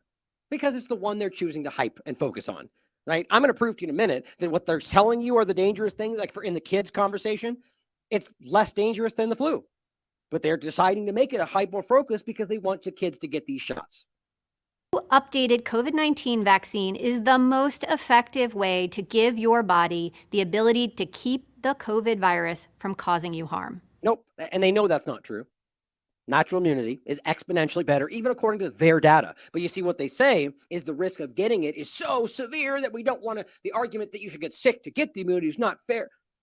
Well, we know that it's less than the flu. We know that this barely affects anybody. And the vaccine side effects are what they're framing in most cases. So really, it's a false narrative. This face, I tell you, it's so silly. Anyway. That's why CDC recommends everyone 6 months and older get 1 dose of the updated COVID-19 vaccine ahead of the fall and winter season. And you see what she just did right there? You just conflated an emergency authorization for 11 down and a 12 plus approved false community approval. But the average mom doesn't know that. She just heard the CDC tell you they're good. So if you're here on the news, they approved it. And then you watch Mandy Cohen tell you they're ready for 6 months and older. You're going to rush to Walgreens. They're not going to tell you that. They don't tell you anything about these things other than stay here for 15 minutes, which is ridiculous. So that's a lie, or a lie by omission, because you want people to think that it's approved. That's what they did right in the beginning. Same thing. This recommendation was based on extensive data and clinical trials. False. She knows that. Here's the thing. Either she doesn't know that, and that's alarming more than anything, or she does, and she's blatantly lying to you. Everybody seems to know this was not extensive. This was a rapid thing that they were just inserting a new genetic sequence. That's what they told you. No new safety testing. You have 50 mice, or 50 mice? No human trials. But when you say extensive trials, the mom out there, the dad out there thinks it was studied. She's either a liar or too stupid to know. As a doctor, a mom, a wife, a daughter, and head of the CDC, I would not recommend anything to others that I wouldn't recommend for my own family. That's why my 9 and 11-year-old daughters, my husband, my parents, and I will all be rolling up our sleeves to get our updated COVID-19 vaccine. I encourage you to get your own updated COVID vaccine and make sure everyone in your family who's 6 months and older does so as well. Don't forget, it's also a good time to get your flu shot if you haven't already. Check vaccines.gov to... Right. Well, they'll tell you to get them all at the same time, even though there's no data to back that up. These people are criminals, man. Or I genuinely think that they're putting forward people like this that believe that they're doing the right thing because they're too stupid to know. That's what I think. And I don't necessarily mean because apparently she's got credentials, but we know how that works today with how a lot of this stuff. Overall, I believe we see that a lot today. But at some level, they're very aware that they're blatantly lying to you. And as I said, she is either lying or does not know she's lying. But you got to love the emotional ploy at the end, right? Well, since Mandy says she's a normie mom, just like you, go ahead and hurt your child with a dangerous untested gene therapy shot today. Hooray! Hashtag Mandy Wood. Of course, right? Because she is a normal mom, just like you. That's the point, guys. Now here, let's not forget, thank you, Kyle Bass, for reiterating this. We covered this when it first came out. This is how this expert decides the policy for you. Would call, probably the person I called most was the Secretary of Health and Human Services in Massachusetts. She worked for a Republican governor just to, but you know, when she was like, are you going to let them have professional football? And I was really like, nope. And she's like, okay, neither are we. You know, it was like conversations like that. So, or I'd be like, so when are you going to think about lightening up a mess? They're like next Monday. I'm like, okay, next Monday. That is not somebody making choices. Even just the way that she speaks does not strike me as somebody intelligent. But that's my personal opinion. Sure, you can call me mean. I don't care. But the bottom line, that's alarming as hell. Hey, are you going to go ahead and remove their rights? Oh, okay, I'll do it too. What? That's insulting. Here is Kathy Holtzel telling you, as usual, the loud part or the quiet part out loud. Like Gavin Newsom, she's the kind of person that just wants to be the face. She's a very petty person, in my opinion, and just usually jumps out a little too early and screams the thing they probably all told they were supposed to say at some point. So either way, here I'll just let you listen to it. Don't rely on the fact that you had a vaccine in the past. It will not help you this time around. Oops. Oh, you mean the ones that you all screamed would be the one that from the very beginning up until the very last thing? Just, take this one and you'll be good. Especially the very beginning. Take this one shot, maybe two, and you'll be good forever. You won't go to the hospital. You won't get sick. We all heard that from Biden and from Maddow and all these ridiculous people that were screaming the lie. Now, for whatever reason they want to tell you, don't worry. It doesn't matter how you can have 47 shots in your body. You still need the new one. Doesn't matter because it's not going to help you now. You should feel really sheepish if you followed along this far. Please recognize you're being played and stop taking any more. It's not too late. It is not too late. You're not alone and everybody else sees it. So just stop. You don't have to stand up and admit you were wrong. I would recommend that. It'll make you feel better, but just back away. Stop hurting you and your family with these dangerous things. Why would you take this now if a month later she's going to tell you, don't worry about the old ones won't help you now. Take the new one, because that's what's going to keep happening. Now let's talk about some of the risks that we're currently seeing on top of everything else that we've continued to see. Alex Bernison shares this new unreported truths. The CDC just admitted the vast majority of people hospitalized for COVID have been jabbed. Well, you know this because you've been watching the show from the very beginning. A lot of us have been pointing this out, including Alex. In the chart below, orange is unvaccinated. I'm going to show you these slides in a second where you can look at all these. Just so we're clear about this, guys. I mean, the point is that the vast majority of these people have some of these vaccines in their body. What I've always pointed out in the past, the lighter orange or, yellowish orange being updated bivalent, the reason that doesn't show as dangerous now is because people are still getting, it's usually about a 3-month period past where we see these things, as we've shown you, where your immune system really starts to collapse, and that's where everything gets extra bad. So the people that are partially have stopped getting them because they probably got serious, and then it gets worse and worse and worse. And so when they get the new one, it somehow with this is, I don't know if it's the IgG4 overlap or which part of this is causing this to sort of give you a momentary reprieve, but it gets worse every time. And all of the data shows you this. So my point is, it's not that the bivalent's any better, because all the data points to the opposite. It's just that the timing will show you. If we do this same data 5 months from now, it'll show you that the newer one is way safer, and the bivalent seems to be the worst because it's a timing thing. And they know this, and we've been brewing it from the very beginning. So their own data shows you this. And I'm going to kind of give you a little thread here, and then I'll show you the slides themselves. He says, hey, and this is the same thing we just showed you. Here's the CDs, the Mandy Cohen saying, well, I'm a mother and I wouldn't recommend anything for my family. I wouldn't recommend for you. It's like, why would anybody just buy that? That is emotional ploy. And he said, hey, CDC, you want to shoot yourself with all the mRNA in the world? That'd be my guess. But please don't put your children at risk for your political masters. I agree. CDC director explains why you should get the latest COVID booster. He goes on to say, this is the CDC's own data showing vaccinated and boosted people were more likely to be hospitalized with the new Omicron variant. The one that was designed to stop than unvaccinated people. How much data do we need before people stop? I mean, this is the point, is that they're relying so desperately on the people that are still buying their narrative, even if they might have stopped the injections, that are still trusting the authority. There's enough of them, apparently, to point at them and say everybody thinks that, but it's not true. And that's why we're winning the narrative war right now. But the reality is the data's there. And until we get this last faction or like break through the two-party paradigm, they're just going to keep going forward, pretending like they have what they want. Their data shows you the thing that was designed directly for the BA.4/5 Omicron variants are hurting them more. They're having more hospitalization. They're having more everything, just like we showed you from the very beginning. The unvaccinated, this is a pandemic of the injected, period. Then he says, well, this is landing hard, probably because it's so stunning. Yes, mRNA COVID vaccination raises a healthy adult's risk of being hospitalized. Now, my point on top of it is not just for Omicron, but the XBB, but for everything else too. Let's not forget that. It increases your risk for cancers. It increases your risk for other respiratory viruses. It's for across the board because your immune system is the thing collapsing, which fights off everything. So it's not specific ultimately, and I think it would be for some things, but at the end of the day, it's just hurting your body in a general sense, which makes you more susceptible. That's why we're seeing RSV affect adults suddenly, and all these random things that were never there before, and we're baffled by it. So it's just absolutely ridiculous. And lastly, he says again, from the CDC's own data, 1 million RNA COVID shots for teens, get this, will prevent 0 to 1 COVID deaths. 1 million shots for teens to stop maybe 1 death.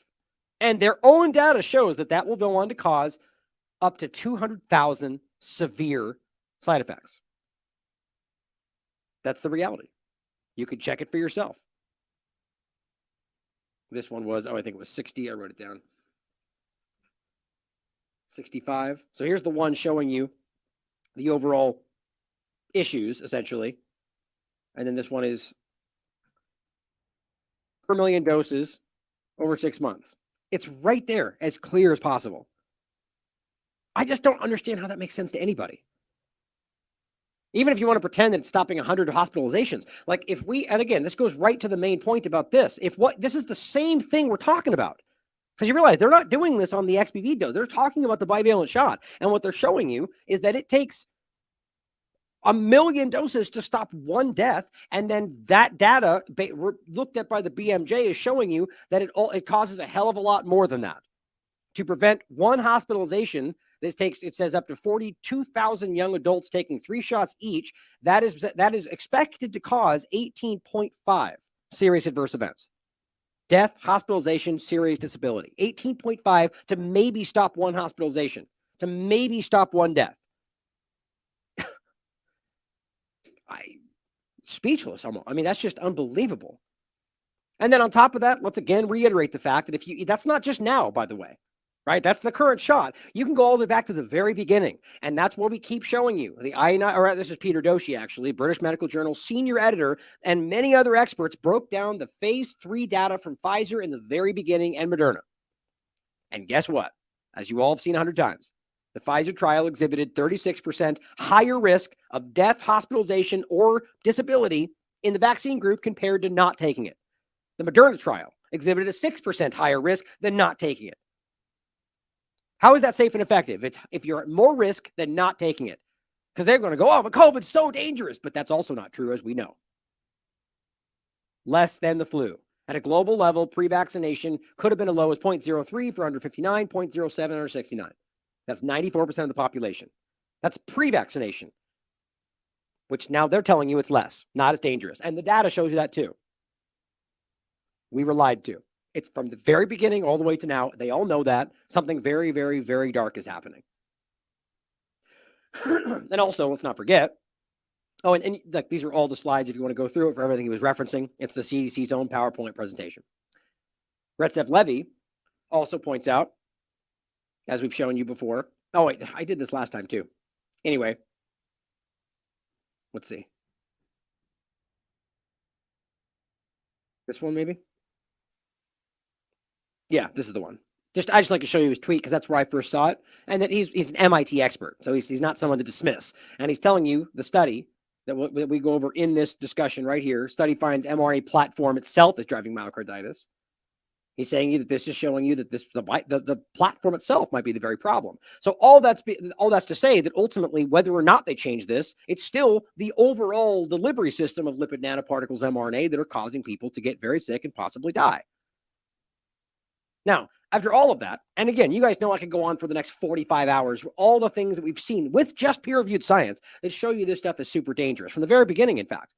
And you realize that if it was that easy, if we were all just a bunch of conspiracy theorists in our mother's basement screaming about fake information, you'd think it would be really simple to break this down, right?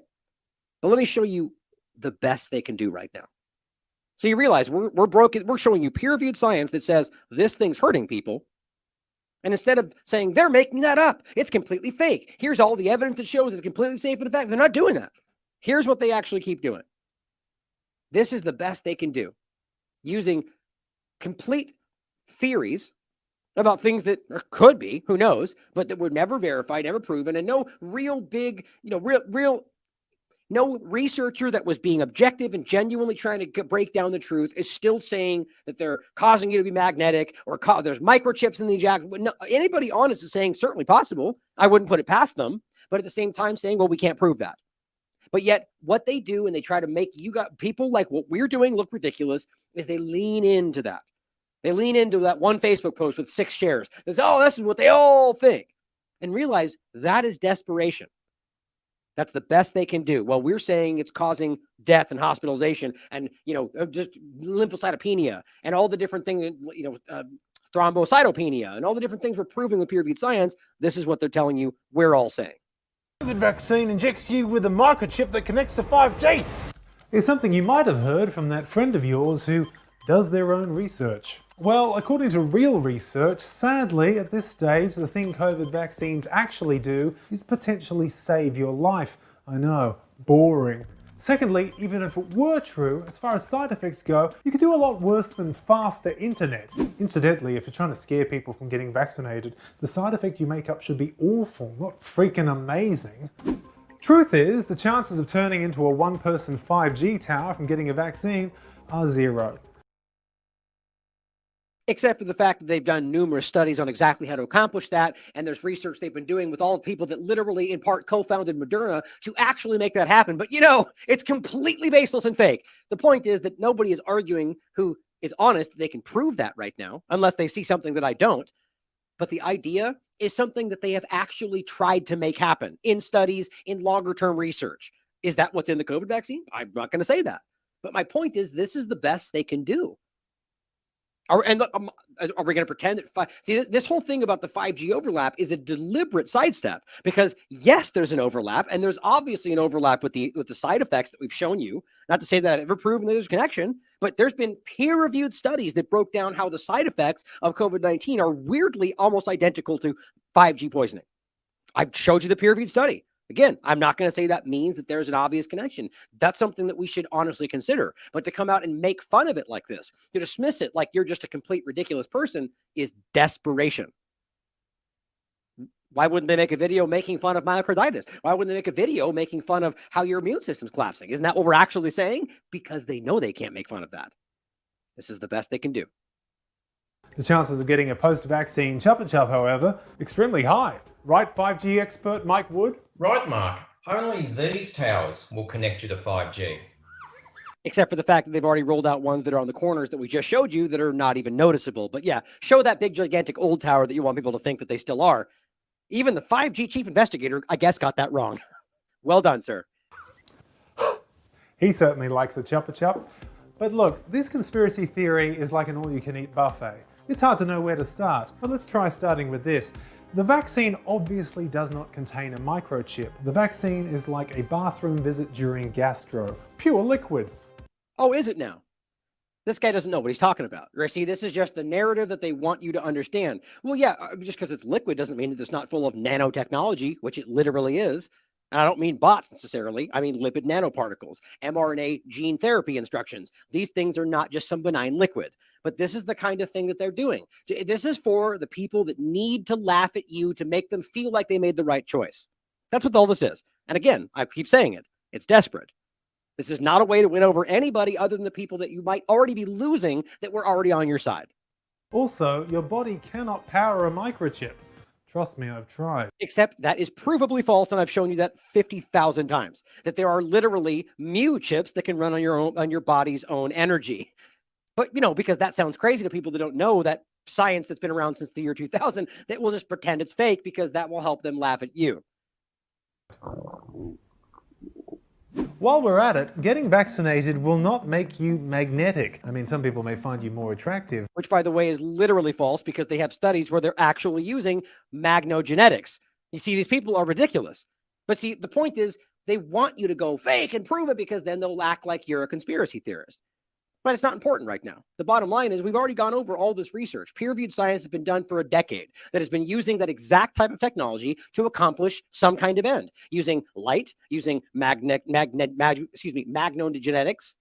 using, I think it was the other one, light pulses. There's all sorts of different things, and that was one of them. It's very real. And yes, it does have some sort of overlapping effect. I'm not saying that was in this injection, but it certainly could have been. But you see, this is the kind of stuff. I mean, I think you get the point. This is the best they can do. Please take that win, guys. You deserve it. And as Jicky Leaks points out, bingo, this person first says on this whole discussion, that said, injected 5G nanobots, BS, also dilutes legitimate criticism of the 5G network, is kind of what I was saying. I'm wary of claims that enable self-driving cars and all this other stuff. But this person is saying, bingo, the seeding of 5G stories into anything about vaccines allowed for the suppression of any legitimate questions over 5G rollout, which, by the way, I showed you happened under Trump's administration. The massive 5G rollout happened while Trump was initiating the emergency, and they rolled out 5G while nobody was paying attention. That was my first video to ever get over 1 million views and was one of the reasons my first channel got deleted. Even though I never tried to overlap it with what was happening with COVID, I just simply said while COVID was happening, Trump rolled out 5G, and they clearly did not want you to know that. That's why people like us get censored, the real people that get censored. 5G is a high-speed wireless technology, absolutely essential, it says, excuse me, if you want a mass surveillance network, which, by the way, incidentally, is exactly what they are actively working on building. And whether that overlaps with the injection is up for you to decide. I don't know why they wouldn't at some point, but that's my personal opinion. But isn't that interesting? The best they can do. Well, let's talk about some of the lies they've already sold you that we've already proven were correct that are now coming to fruition. A lot of them, in fact. And this is one, by the way, thank you. I'm glad Dr. Malone just pointed this out because the study that needs to get more attention, it's one that we've been showing you since April 2022 when it came out. And you remember, quote, post-COVID-19 infection was not associated with either myocarditis or pericarditis. We did not observe an increased incident of either one of them. Simple as that. Malone points out, because of what Fauci just said publicly, which I think I actually have at the end over here, he now admits that they caused myocarditis. You know, the thing that they lied about, that they told you were wrong about. They said you were a fake news misinformation spreader because you said it was possible. In fact, I got my Patreon deleted because of that very overlap. Not saying it happened everywhere, but saying that it was simply possible. And Patreon said that's medical misinformation. Isn't it interesting how much has changed? No, the fact was you could prove it then, and we did. I'm just so glad people have finally got to the point where we can acknowledge that with each other. But he's saying Fauci lied because this study. So good. I'm glad. I'm glad we're finally getting this out there. Let people see this because it's important. And the point is, it's a large population-based study in Israel, mind you, which is one of the they even called it Pfizer's lab, don't forget, because it was one of the best places to study based on only taking the shot and the control group. And here you go. They found that it did not cause either. We did not observe an increase of either of these in people recovering from COVID. What do you know? Here's another one, by the way. Oh, wait, did I close something? Shoot, I think I might have accidentally closed a tab here. Oh, well. Dang it. Well, I was going to... Maybe it was from this. I forget. Well, in any case, let me reiterate the Cochrane review, just since I have it up. The important study about masks, because masks are one of the other ones we're seeing flip-flop right now. Just in case you don't remember. And guys, the Cochrane review, it was so embarrassing how the corporate media really tried to act like this was somehow fake news. It's like with the British Medical Journal. It breaks the story about Brooke Jackson, and they become a health blog, according to people in the corporate media. One of the most respected medical journals on the planet becomes a health blog because one thing they say. I mean, it's just so inherently stupid. And I think that's what woke a lot of people up, in fact. But this is what the Cochrane Review, which is also one of the most highly regarded platforms in regard to medical information, says we included 11 new random controlled trials.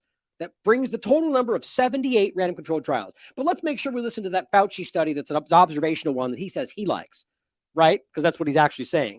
Because, but we're cherry picking, right? Here's 78 random controlled trials. Now I like the observational one, but we're cherry picking. It says they included 12 trials, 10 clustered random controlled trials comparing medical and surgical, and they found that wearing them community probably makes little to no difference on the outcome of influenza-like illness. But Ryan, influenza-like illness is not COVID-like, except they also now say, and COVID-like.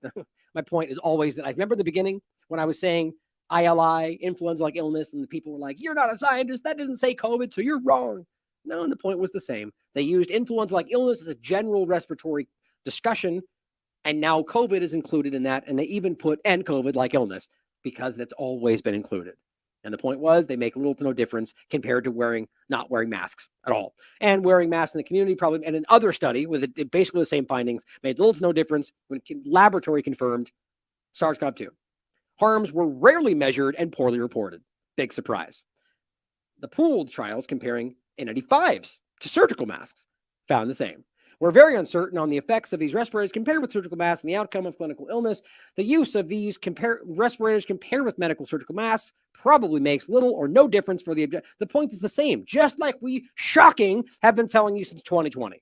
Harms were poorly measured and poorly measured and reported. Very simple. There is uncertainty around the effects of face masks in general. I know, it's amazing. How could we have possibly known when all of established science was unable to see through? Because we are in a massive control of information, control of everything. They've been spending decades buying off institutions, putting people in place that would say what they want. It's not because we're any more intelligent or insightful. It's just simply because we're honest and able to look at the information with an open mind.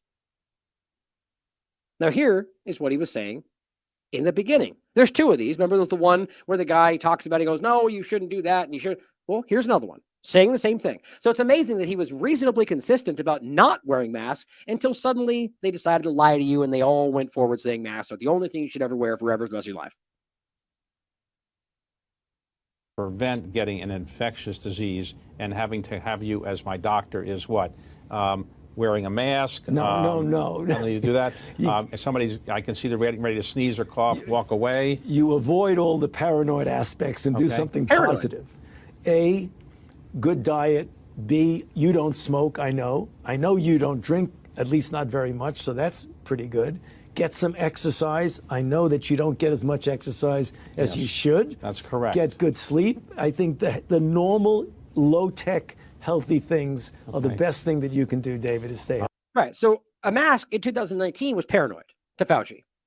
And lo and behold, it was sunlight and exercise and healthy foods. It's weird how all of that advice just vanished in the face of the mRNA gene therapy. That's pretty alarming.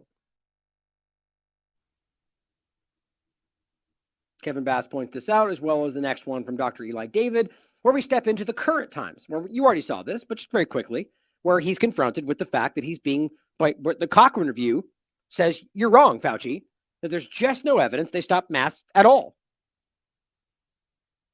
Perception out there by many, how many I don't know, that they don't work and that the data concludes that they didn't work in the first go round. Respond to that on masks. Yeah, well, that's not so. I mean, when you're talking about at the population level, that the data are less strong than knowing that if you look on a situation as an individual protecting themselves or protecting them from spreading it, there's no doubt that masks work. Different studies give different percentages of advantage of wearing it, but there's no doubt that the weight of the studies, and there have been many studies, indicate the benefit of wearing masks. It's absolute nonsense. And I've proven this already, but he is literally trying to make some weird divisive argument that confuses the average person. That's all it is. The data's clear.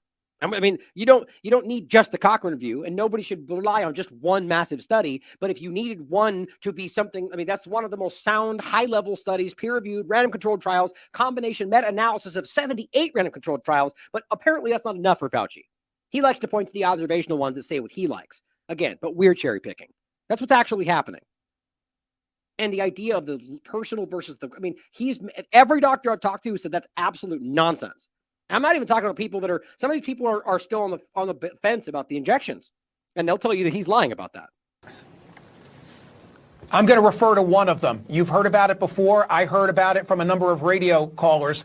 Brett Stevens in The Times talked about Cochrane. Put that on the screen.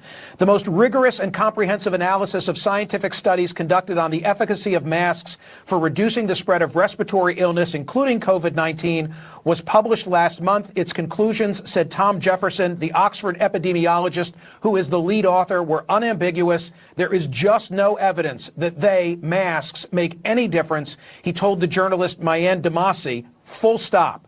But wait, hold on. What about the N95 masks as opposed to the lower quality surgical or cloth masks? Makes no difference. None of it, he said. Well, what about the studies that initially persuaded policymakers to impose mask mandates? They were convinced by non-randomized studies, flawed observational studies. How do we get beyond that finding of that particular review?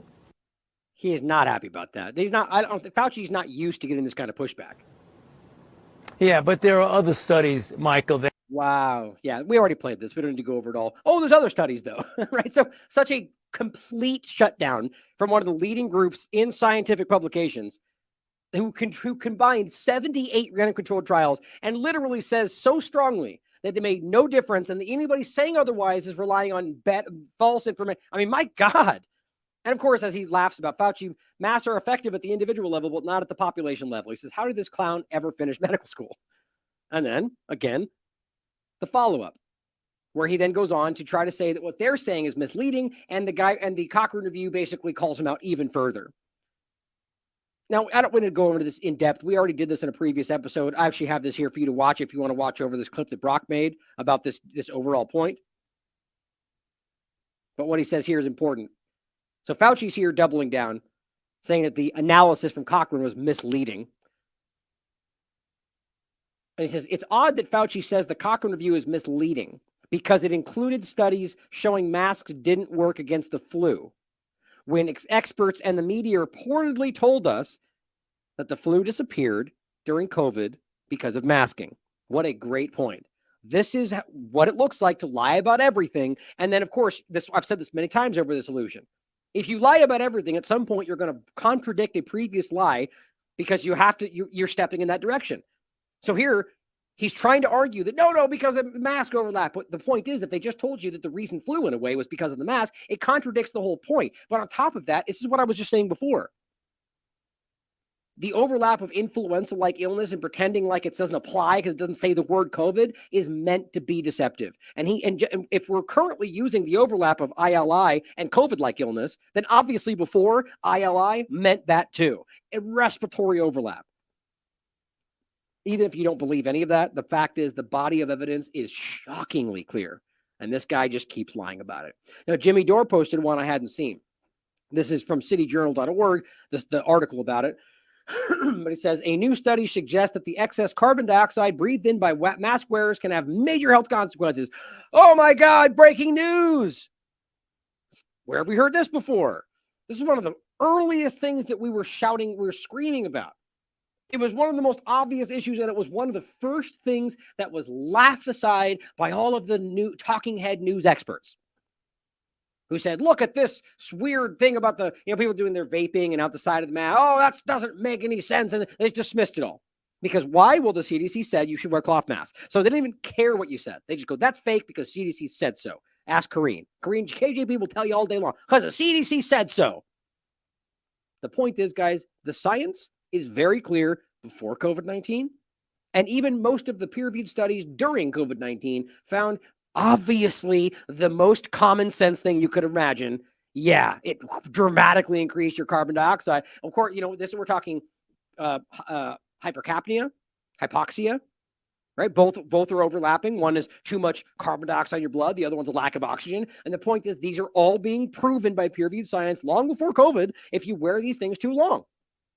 And here's what a peer-reviewed study from Cell Press, by the way, Cell is the place, this is 2023, by the way, is where Fauci publishes articles saying that the vaccine structure didn't work, but they're still doing it anyway. Here's what it says. During the SARS-CoV-2 pandemic, face masks have become one of the most important ubiquitous factors affecting human breathing. But see, what they're saying is not that it helps, but affecting human breathing. It increases the resistance and dead space volume, leading into a rebreathing of CO2. So far, this phenomenon and possible implications on early life has not been evaluated in depth. This is scathing, guys. It says, as part of the scoping review, literature was systematically reviewed regarding CO2 exposure and face mask use. Results.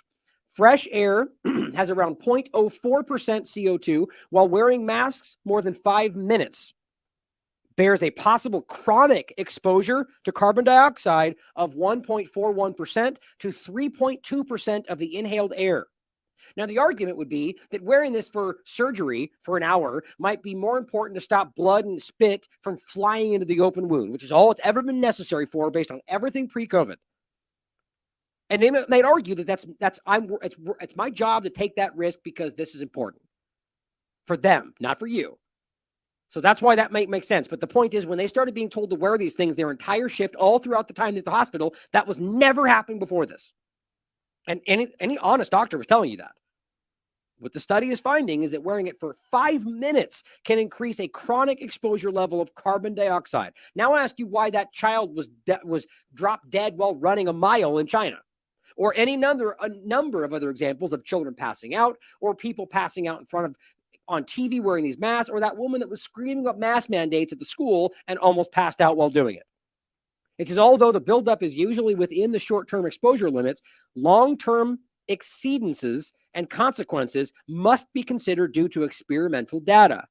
U.S. Navy toxicity experts, not conspiracy theorists, set the exposure limit for submarines carrying a female crew to 0.08 CO2 based on animal studies, which indicated an increased risk of stillbirths. Think about that. And that's at a 0.8. Realize the number we're talking about here, up to 3.2% in your mask. It says, additionally, mammals who were chronically exposed to 0.3 CO2. So what that means is, if we're talking 0.14 being the chronic exposure, the level, what they're saying is chronically exposed to a 0.3 level. So all day long at a 0.3 level is how I would take that. The experimental data demonstrate a teratogenicity with irreversible neuron damage in the offspring, reduced spatial learning caused by brainstem neuron apoptosis, and reduced circulating levels of the insulin-like growth factor 1. They're talking about children or newborns or pregnant women. And the reality being that this has always been the case. Think about what just happened to the population over 3 years. And then ask yourself, the stillbirths, the neonatal deaths in Scotland and everywhere else in the world that had a high vaccination rate, well, maybe it also had something to do with the masks. I can almost guarantee it did, because people that have a high vaccination rate are probably also wearing masks. He says, with significant impact on 3 readout parameters, the chronic 0.3 CO2 exposure has to be defined as being toxic, according to this peer-reviewed study in 2023. Additional data exists on the exposure of chronic 0.3 CO2 in adolescent mammals causing neuron destruction, which includes less activity, increased anxiety, and impaired learning. What do you know? All the things that they try to force on you during COVID-19. And the reality being that almost every single thing they pushed weirdly seems to have a direct effect on reproductivity, fertility, and offspring. What do you know? Oh, and memory. It affects your memory too. There's also data indicating testicular toxicity, another way it affects fertility and reproductivity in adolescents. How much you want to bet that in some way affects the overlap with endocrine disrupting chemicals, that whole conversation. And it says, at CO2 inhalation concentrations above 0.5. Again, what we're experiencing right now that they're telling you based on their study is a chronic exposure level of 1.41% to 3.2. That's what they're telling you. That's way past the level that they just told you is causing testicular toxicity. It says there is a possible negative impact risk by imposing extended mask mandates, especially for vulnerable subgroups. You know, the ones that you told should wear it more than anybody. Circumstantial evidence exists that extended mask use may be related to current observations of stillbirths and to reduced verbal, motor, and overall cognitive performance in children born during the pandemic, which we're seeing. So one of the arguments is the masks put on the children in and of themselves are causing these lack of ability to engage with, using facial cues and so on. But it very well could have been the baby inside the mother's stomach while she wore a mask that causes this long-term lasting effect. Or they wore it while they were a baby and that caused them to have that problem. A need exists to reconsider mask mandates. My God. My point about this, whether mask mandates come back or not, these people need to be criminally held accountable for what they did to a population. This data, guys, is not new. Nothing has changed. This is only backing up what we were saying in 2020 based on peer-reviewed science before the pandemic, the illusion of it. Thank you, Jimmy, for sharing that. And guess what? In Canada, it seems that they might be coming back anyway. Here is their public health officer, Theresa Tam, saying, might be time to get your mask ready. As a follow-up, I'm sorry to cut you off, but I just wanted to take note. You're all masking, which is lovely to see, of course, but most government ministers are not now. Most MPs are not. Most people on the street are not masking. Is there any specific guidance on that going forward at this point? Yes, Teresa Tam. So it is a layer of protection. We hope people have developed the habit to be able to use masks as needed during the respiratory virus season. Even though they're not helping you, they're not effective, not statistically significant, reducing transmission, and they're hurting you in a lot more ways than what I just showed you. They don't work against what they're telling you it works for, and it has a lot of deleterious effects. And they're still telling you to wear them. Does she know that? Who knows? Does it matter? Yeah, because she's making you do it. There's legal accountability there. My point, though, is that there's levels of people that don't even know they're wrong. They're so blindly adhering to authority that they're doing it anyway. Either way, guys, these people need to be criminally accountable for what they're doing to children and to everybody else. Not just for COVID, but for all the other respiratory pathogens. Right. That will... So you get it? Now masks, they want you to wear masks all the time. Flu and colds and everything. Anything that, the point is that is, when this first started, we made you that point. We said, this is not just about COVID. Why, with the lack of evidence, would they suddenly extrapolate this out to some other thing that we never did before this? You realize that there is not evidence that makes sense of that. The evidence proves to you that they don't have an effect. And so they even just went further on the back of no more evidence. In fact, the awareness that there's no evidence. Maybe it's the desperation. I don't even know. Be transmitted around this time. So I do think now is the time to get your masks ready if you don't already have them. Lovely. Yeah, my opinion is that they're going to push this back at some point. And again, on top of all of it, again, Fauci admits that COVID vaccines do cause more. It's the thing that we all know. The thing that they've all grudgingly had to admit, a very, very, very, very, very minor risk. No, it's actually 1 in 35, but whatever. They just constantly roll this out. It's the game we told you in the very beginning. We're being lied to. They know they're lying, and it's about stretching out, removing liability, and tricking you into the next agenda. Now, if you want to watch more on that in general, here's the clip about Fauci's empire of lies collapses. It's a good clip. But let's talk about children for a minute. There's two last things we want to talk about. Now, this is probably going to be longer. We got quite a ways to go for Dave. Probably going to go past 3 hours because I have a clip that I'm going to play at the end. Probably all the way through from David Martin. It's really important. But first, let's talk about children. Another clip from the TV today in regard to the risk that children have. Yeah, that's coming back, if you can believe that. So we're being told that this thing is less dangerous than it's ever been. Like whether they say that explicitly or you look at the data or the lack of cases or whatever else it is, it's less dangerous. They could say more contagious, but more transmissible, but less dangerous or whatever. That's how these tend to go anyway, if it's even actually there. So it's less dangerous by all accounts. And if there was barely any kids affected in the beginning, why would we pretend that suddenly this is surging to affect children? They're literally now telling you this is one of top 10. How am I saying that incorrectly? It is in the top 10 most dangerous things for children. That's actually what they're trying to say right now. With something that was less dangerous than the flu to begin with, and now less dangerous than it ever was. And they want you to give them something that is super dangerous. That has, I mean, it's just I don't have to repeat all the same things. It's absolutely mind-blowing. Put a mask on them, even though it hurts them. Give them a shot, even though it kills them. And they're not in danger in the first place. But here's what the news will tell you. Well, COVID is one of the 10 leading causes of death among children. The booster can protect children, and new research shows it can prevent serious symptoms of long COVID. I know it's super low, so I'll try. I'm going to let it play out. Go ahead and turn your volume up. I won't speak until I'll give you a second to turn it back down. Well, COVID is one of the 10 leading causes of death among children. The booster can protect children, and new research shows it can prevent serious symptoms of long COVID as well. Well, the Tennessee Titans are offering flu vaccines to football fans. So starting September 17th, Ascension St. Thomas will offer flu vaccines to all guests.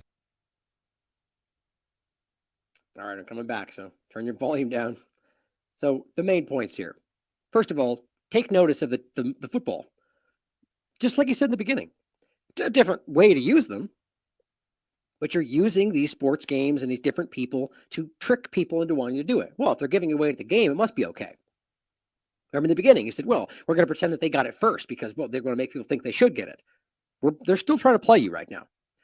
But so now you're going to tell me that this thing is what was it again? Symptoms of long COVID. Oh, that this new injection reduces the symptoms of long COVID. So what you're really doing is you're telling people to take an injection that stops them, that helps reduce their vaccine side effects. You can keep calling it long COVID all you want. The peer-reviewed science is blatantly clear. So it stops COVID vaccine symptoms, and that children are at severe risk of dying because of this. That's the gist of it. And go to your local football stadium to get your injection, even though they don't have any things to help you while you're there. Right? Well, I mean, yeah, I actually would take that back. I'm probably willing to bet you they have a lot of the things they would need, or maybe all of them because they're high tech and whatever else. But just realize you're going to be at a stadium full of people, and you're going to get an injection. Now, let's not forget what was happening in the very beginning of this that we need to reflect on now because of how dismissive everybody was in the beginning. Here's another video from Moderna site that was giving these in a parking lot. Do you remember this? Where the kid was literally passing out and they had to shake him awake while he was in his car seat.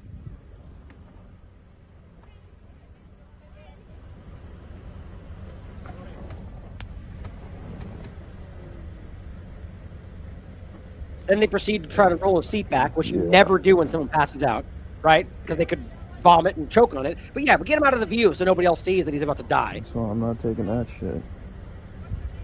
Oh my God. These people just waiting in line as this kid like dies next to them in the car. It's crazy. And then he comes back to and then passes out again.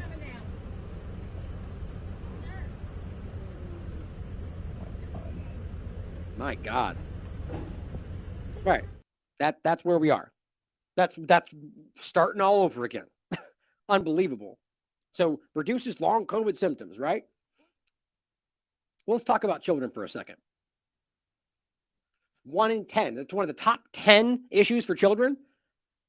Actually, I thought I had the, just in case I didn't include it.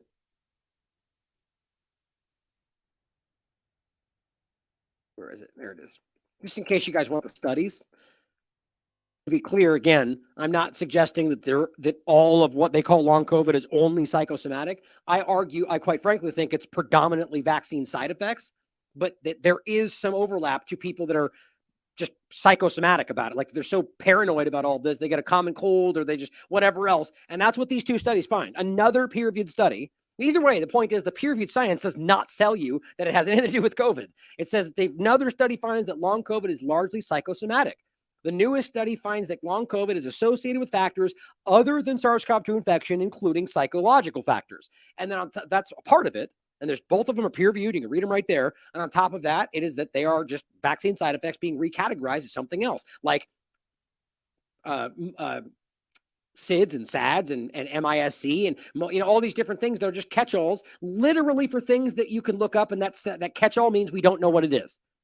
You're making an entire catch-all of all these kids that are randomly dying, weirdly in correlation to a vaccine they've gotten, but we don't know. We're confused. Sudden infant death syndrome. We have no idea. That's what that is. It's very easy to prove. But let's talk about this exact point. So just first point, this is from the AAP.org, just with some data. And what it's telling you is that as of May 11th, 2023, so this year, but as of May, nearly 15.6 million children were reported to have been tested positive for COVID. So we all know very well that means probably half of them aren't actually testing positive. But you guys let's just pretend that it's 15 million, okay? But either way, the bottom line is that they're telling you all these kids got tested positive or that they died, they got hospitalized, when in reality, I'll prove to you in a minute, we've had 15 examples of how we've already been shown that they lie about that they've had to roll back these numbers, or that they're bloating these based on from and not for, or not, they're hospitalized with COVID, not from COVID, right? That kind of game. But so 15.6 million, okay? Now, based on Statista in the data, number of coronavirus deaths, again, this is just, we're just taking it at face value. I'm not implying that all of those are, most of them are probably not even related, but it's saying that as of June 14, 2023, so May and June, so it's pretty close. The point is 1,642 deaths. Do you know what that breaks down to? 15.6 million cases, and it's under 17. That is 0.01% infection fatality rate. 0.01. That's less than the flu dramatically. Now, in fact, 0.01, realize that puts you less than what they're telling you right here. That's pre-vaccination global risk for under 59. Up here, by the way, on the peer-reviewed data that's showing you this is the real accurate number, that it's actually 0.0003% under 19. That's the Ionitis group. That is the standing the largest peer-reviewed study on this topic. But either way, taking their own data, mind you, how are we going to pretend that 0.01% infection fatality rate is somehow a leading cause of death for children? That's pretty stupid. There's a lot more to make on this point. But let's talk about this. There's 73 million children in the United States. So 73 million. There's two ways to look at it, first of all. So realize if we're talking about infection fatality rate, you take the cases, right? How many people have gotten diagnosed with this illness and then how many died, right? So that's all. And then, of course, there's the case fatality rate, which I don't think anybody should use, quite frankly. And there are uses for it, but the infection fatality rate is the reality. How many die, right? And so the point is that's pretty simple to do. But there's other numbers that I'm seeing them kind of conflate with this when they try to pretend that it's super dangerous. So you've got 73 million children in the United States. Right? So, well, by the way, and here's the CDC, or excuse me, CNN, same thing, saying COVID-19 has become the 8th most common cause of death among children. They literally said this back in January 30th of this year. So let's look at that study. Here's the study for you. Same thing, January 30th. Now, by the way, this doesn't make that argument. At least I don't think it says. I've tried to find it in there. Full transparency, didn't read the whole thing. I have before, but today I didn't. But I went through and tried just the main parts of it. But ultimately, that's the point, is not whether or not they argue it's the 8th leading cause of death. The point is the numbers do not back that up. Now it says, COVID-19 was the underlying cause of death for more than 940,000 individuals in the United States. The point is during this time period for the study, which is August 1st, 2021 to July 31st, 2022. Okay, so it says include on top of that, or rather including in the 940,000 in that year period, almost a year period, or a little bit more than a year period. It says that includes 1,289 children and young people from 0 to 19, with at least 821. And then CYP was, where was it again?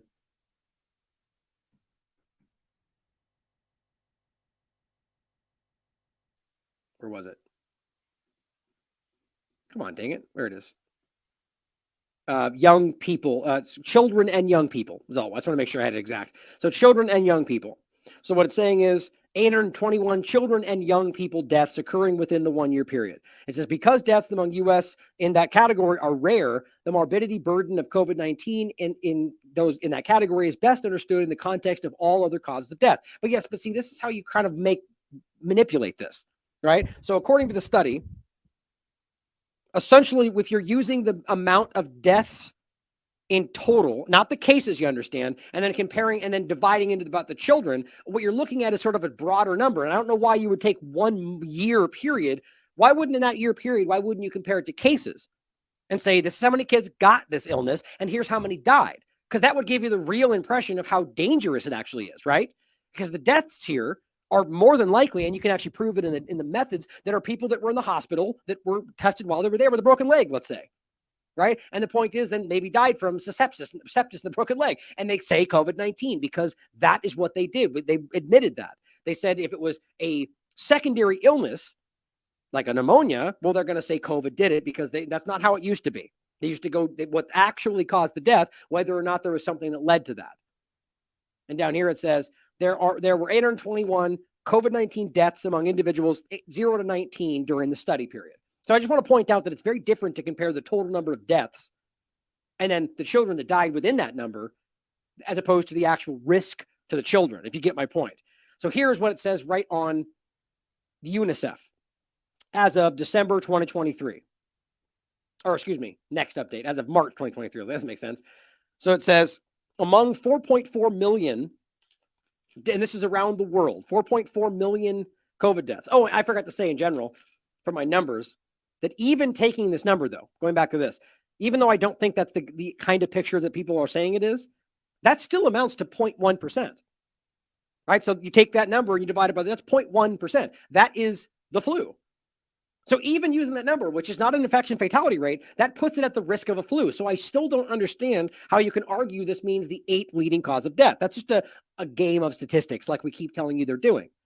But at 4.4 million deaths around the world, reported to in the MPIDR coverage database, 0.4%, which is what's weird is that's actually 17,600. I don't know why that's 200 shy. If you just do the basic math, it comes out to 17,600. Occurred in children between 20 years of age, under 20 years of age. Okay, so that ends up being, if you just take that number of total COVID deaths, which we, by the way, know are wildly overshot, and compare that to the number of children they claim died, again, which we also know is wildly overshot, which I'll prove to you right now after this, and just do that comparison, that comes out to 0.4%, which is twice the risk of a dangerous flu. But again, I don't think that's an accurate view of what we're talking about, because what's interesting here, 20 years old is not a child, first of all. But what's weird, check this out. To the next data point, it says, of these 17,600, again, which is what it actually breaks down to, reported in those under 20, weirdly enough, 53% occurred between 10 and 19. Right? So weirdly enough, you get this weird gap where there's this one, just 20 and then underneath where it's a weird focus. But if you break down these numbers, then it says 47% under 0.9. The point is that it goes all the way down to basically 0.2 and 0.18, again, which is the flu. And that's not even infection fatality rate. That's based on the percentage of death of the total number of deaths, which I quite frankly think is a little bit deceiving. But let me show you why all of this is a moot point. This is from May 19, 2021, from Newsweek. Studies suggest child hospitalization numbers from COVID are inflated. This is just hospitalization, but it's the same in every category. It says two new studies from hospital pediatrics have concluded that COVID-19 hospitalizations among children have been inflated by at least 40%. It's just amazing that we can even pretend these numbers are accurate today. The papers published on Wednesday found that pediatric hospitalizations were grossly overcounted or, lied about in California hospitals, and infectious disease experts predict the findings to be reflective of other hospitals across the country. Now, why would they say that? We know why, guys, because they're either deliberately using broad numbers because they want to be extra safe, and that's not, but even that's the point they made at the beginning. We're just being super liberal with the numbers because we want to make sure we don't miss anything. Well, fine, do that then. Well, you can't then pretend that number represents the full picture because you just told us you're probably sweeping in things or you're knowingly sweeping in things that won't be associated just to be safe. But you see, that's not really what it's about. It's about hyping up something that I think is not even dangerous or even there. It says, quote, there is no reason to think these findings would be exclusive to California. This sort of retrospective chart review will likely reveal the same findings across the country. Hospitalizations among children were already extremely low relative to adults.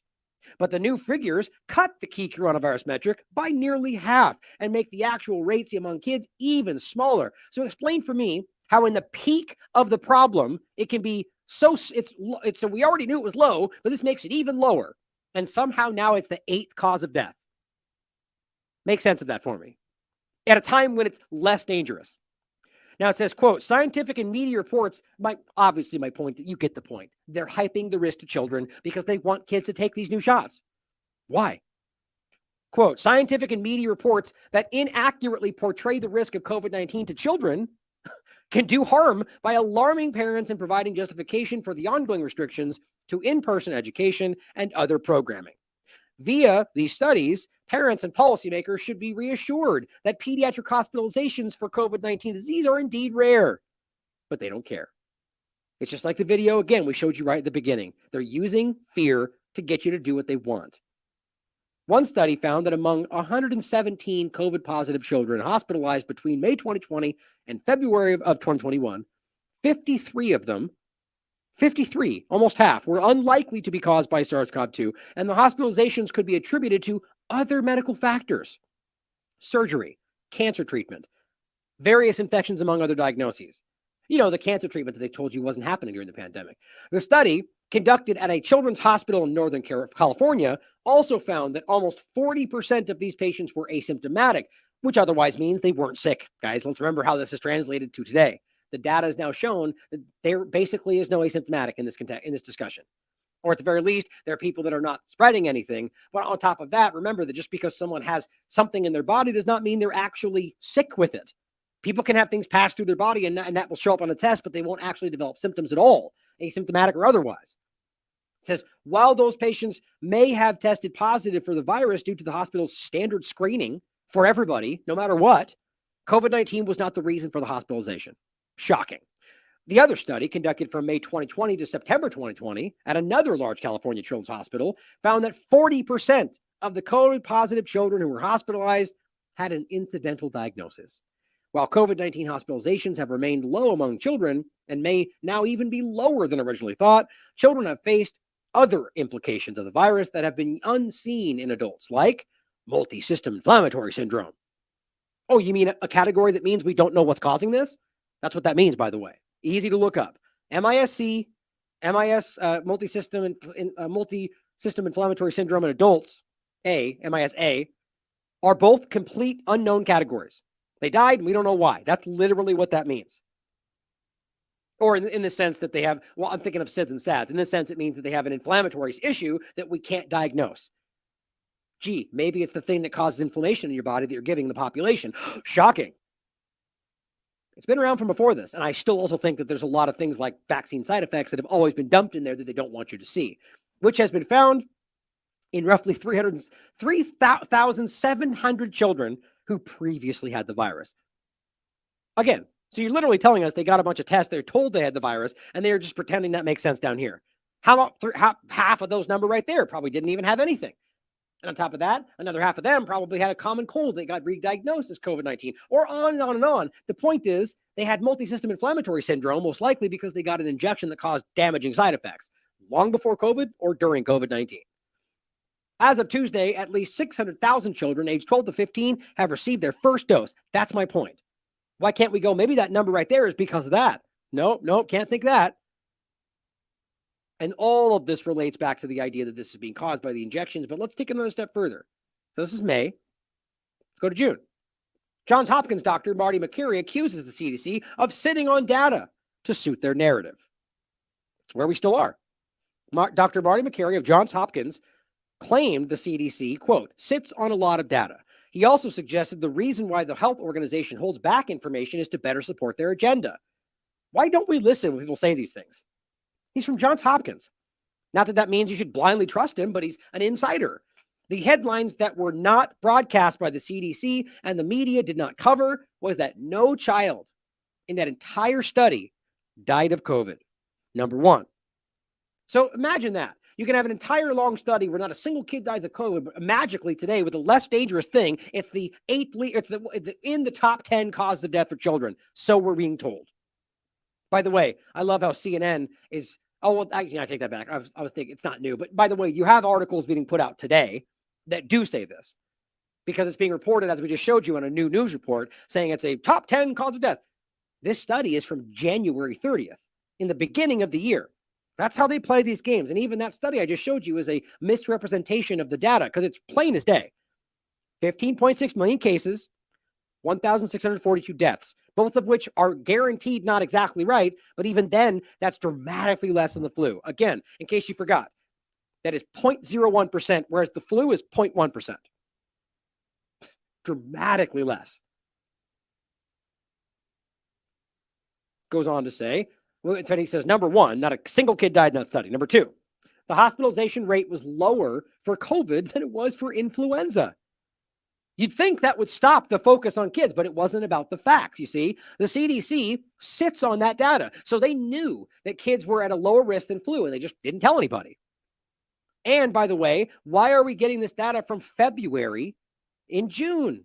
Again, because that's how they do this.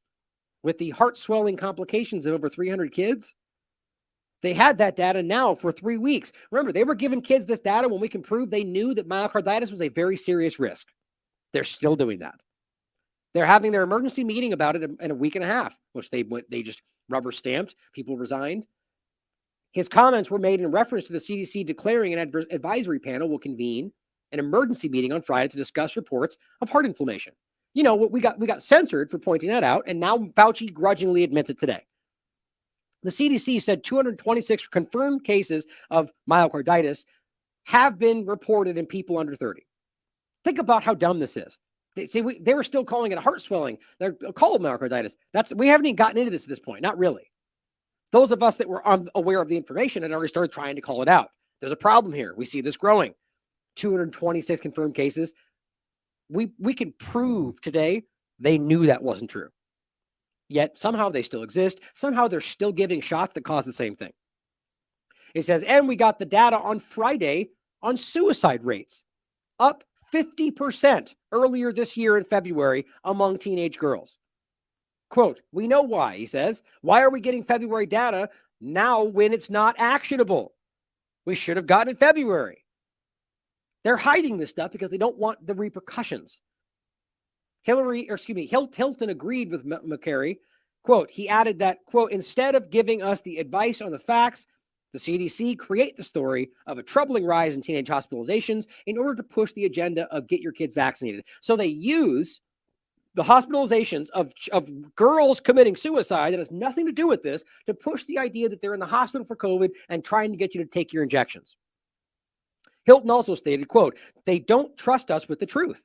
No wonder people are so suspicious. Well, how about this? They don't want to give you any information. It's not about not trusting you with the truth, like somehow you're not going to understand the truth. They're blatantly lying to people. That's what this is about. McCary replied, the CDC and medical leadership in the U.S. fails people by, quote, ignoring natural immunity.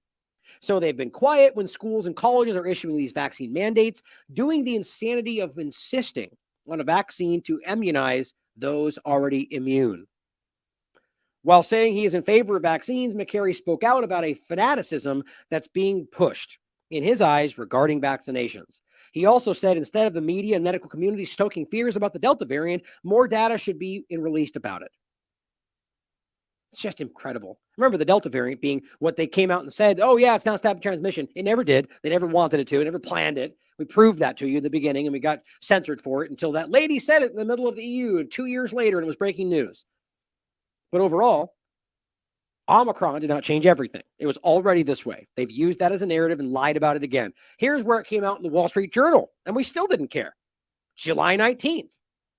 The flimsy evidence behind the CDC's push to vaccinate children.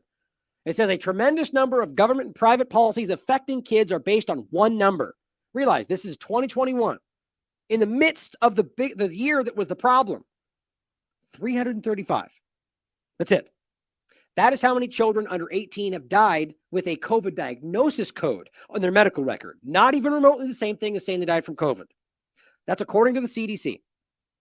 Yet the CDC, which employs 21,000 people at this time, hasn't researched each death to find out whether COVID was actually the cause or it was a pre-existing issue. You know why? Because they don't want to know. Without these data, he goes on, the CDC Advisory Committee on Immunization Practices decided in May that the benefits of 2-dose vaccination outweigh the risks for all 12 to 15. We know that they knew that was a lie. Hear me on that again. We now know that they knew that was a lie. These things were dangerous. There was no benefit. It was less than the flu. We've been lied to about every piece of this. I've written hundreds of peer-reviewed studies, he says. And I can think of no journal editor who would accept the claim that 335 deaths resulted from a virus without data to indicate if the virus was incidental or causal, and without an analysis of relevant risk factors like obesity. It says, our report found a mortality rate of zero among children without pre-existing medical conditions. Healthy kids, and whether they need 2 vaccine doses. Oh, it just says that has implications for healthy kids and whether or not they need 2 or any injections, by the way. It says, how can they or anyone debate the issues without the data? Liars can do that, though. Sycophants and ideologues can do that. Meanwhile, we've already seen inflated COVID death numbers in the U.S. revised downward. It says last month, Alameda County, California reduced its COVID death toll in general by 25%. So now you got California getting caught lying about hospitalizations. You got California get caught lying, bloating their numbers in every possible way. And they told you that reflects probably the whole country. It says after state public health officials insisted that deaths be attributed to COVID only if the virus was a direct or contributing factor. And suddenly the number gets dramatically reduced because they've been bloating the numbers with things they knew weren't related and then telling you it was an absolute number and you have to be arrested if you don't wear a mask. The CDC director, Walensky, claimed that vaccinating 1 million adolescent kids would prevent 200 hospitalizations and 1 death over 4 months. We already know that's not true. We literally showed you the British Medical Journal showing you that that was a lie, that the numbers are completely inversed. We've shown you the phase 3 data that showed you that in general it was more dangerous to begin with than not even taking it. Again, Walensky either didn't know all of this, which is terrifying, or knowingly lied to you, like the rest of them. Now, on a side note, as somebody pointed out, every single one of these directors has later gone on to work for the pharma companies. Which one is Walensky going to work through? Look, I can almost guarantee she will soon work for some kind of compromising company. The very kind of company that she's supposed to hold to account, unless they are catching on that we're paying that much attention, and maybe that is the case. But everyone before, Gottlieb, all the rest of them, are all working. Anyone in these positions of authority involved with the medical system are suddenly working for the companies they're supposed to hold accountable. It works the same in finance, by the way. There really is no regulatory system that seems this day. But it says, yeah, it would take 1 million adolescent kids to prevent 200 hospitalizations and 1 death. But we just showed you, by the way, from Alex Bernson's information, that's, I mean, right now, what they're literally telling you is 1 million shots to stop 1 death. And that's what she is still trying to pretend. Let's see where I keep losing my spot. That, I mean, they're publicly stating, how is that even possible? 1 million injections, because their argument was safe and effective. No one gets hurt by this, but we now know that's ridiculously false. So the point is that's what he's really showing you is the 200,000 serious adverse events that they just didn't want you to know about. Unbelievable. He says, but the agency's COVID adolescent hospitalization report, like its death count, doesn't distinguish on the website whether a child is hospitalized for COVID or with COVID. You know, car accident and a test that says you're sick, you're positive, whether or not you ever get sick and you walk out of there the next day. That still goes down as a COVID hospitalization. They've admitted that 1,000 times. The subsequent morbidity and mortality weekly report of that analysis reveals that 45.7%, quote, were hospitalized for reasons that might not have been primarily related to COVID. Almost half. Hospitals routinely test patients being admitted for other complaints, even if there's no reason to suspect they even have COVID. An asymptomatic child who tests positive after being injured in a bicycle accident would be counted as a COVID hospitalization. It's right there. And asymptomatic, meaning they might not even be sick, if even have anything, it might be a false positive. The CDC may also be under capturing data on vaccine complications by design. The CDC's risk-benefit analysis for vaccinating all children used rates of complications extrapolated from the vaccine adverse event reporting system. You know, back when they were still pointing at it when they thought they could trick you with it. And now suddenly when it started getting real obvious, they go, we don't trust any of that. It's completely unverified. So why do you point at it when you want to make a point? Oops, known as VAERS, which contains raw, self-reported data that is unverified and likely underreports adverse events. That's the real point. It's likely a fraction of the full picture, not the other way around. And they know that. That's what Harvard pointed out and the rest of them, HHS, when they did that study, 1% of the total. The CDC or the FDA should expeditiously assign doctors to research each of the thousands of vaccine complications reported to VAERS. Not only has the CDC refused to examine the possibility of a one-dose regimen for minors, I mean, that reminds me of that clip we just played going back to the thimerosal clip, right? Where they go, well, he goes, why don't you just make a single dose? If you could make them without thimerosal, which they said they could, if they make a single dose, why not do that? Well, manufacturing and costs. Oh, I see. So you're willing to hurt some kids because yes, that's the point. Same thing. They know that they refuse to even look to see whether it might have reduced the risk. Harvard epidemiologist Martin Koldroff told him, Martin McCary, that he was kicked off the board or the group, the advisory committee, simply for disagreeing. That's rubber stamp. He didn't do anything. He didn't break the law. He said, I disagree. This shouldn't be allowed. It's dangerous. You got to get out of here. Who's somebody that agrees that it's safe? Oh, come on. Now you're on the committee. The CDC's poor performance isn't limited to kids or vaccine safety. Early in the pandemic, the CDC left us flying blind by not reporting the medical conditions of those who died of COVID. Collecting this information early would have made it easier to protect nursing home residents and patients with renal failure or diabetes. It took until March 2021 for the CDC to report that 78% of COVID hospitalizations were among overweight or obese patients. Now, I disagree with the why. I think it's because they didn't want you to see that this was a disease that was affecting people that were already sick, a disease that was affecting people that were already unhealthy, a disease that was not a risk to the vast majority of people, if it was even technically there. The CDC data on natural immunity rates is similarly disappointing. The CDC reports this measure in fragments on their website, but it's outdated, and some states are listed as having no data available. Think about how crazy that is.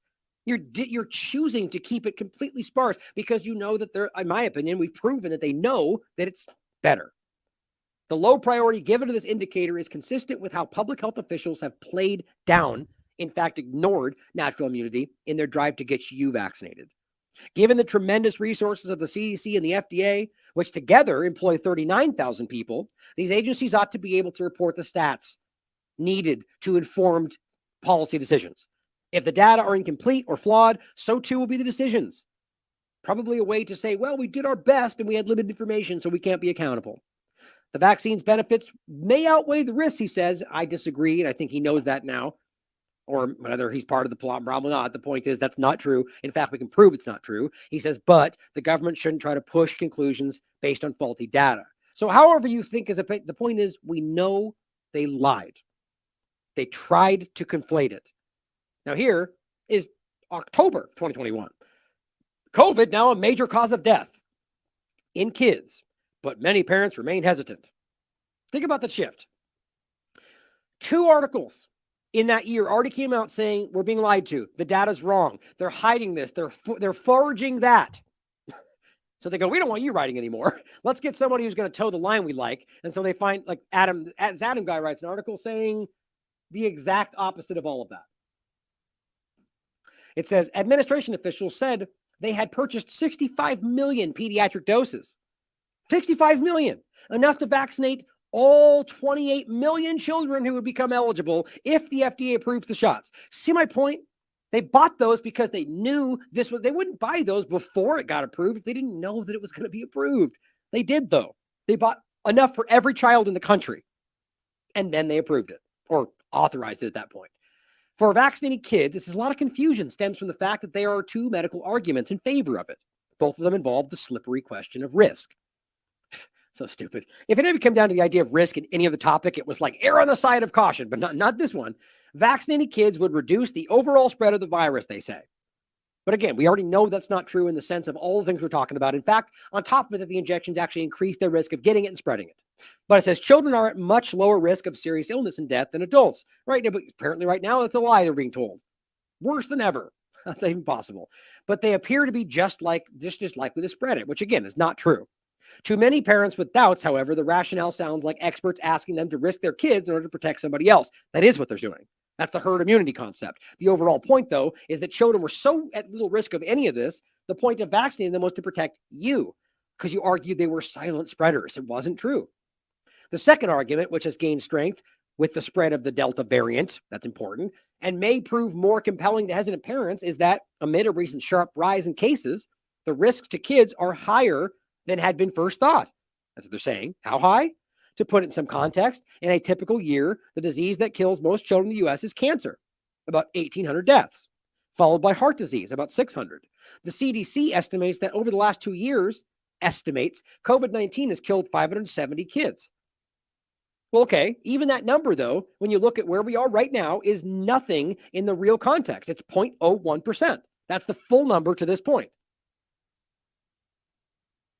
But it says, even though this doesn't represent the same degree of death and hospitalization you're seeing in adults, it still represents a major cause of death. Does it, though?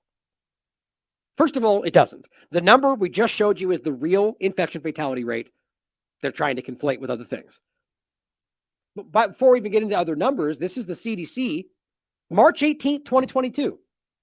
CDC reports fewer COVID pediatric deaths after, data correction. The U.S. CDC reported 966,575 deaths from COVID on Friday after it corrected the data earlier this week. This, again, is 2022. A year later. So here they are going, oh my God, they're going to die. It's gotten worse. And then we go, oops, they're wrong. They inflated the numbers. Shocking.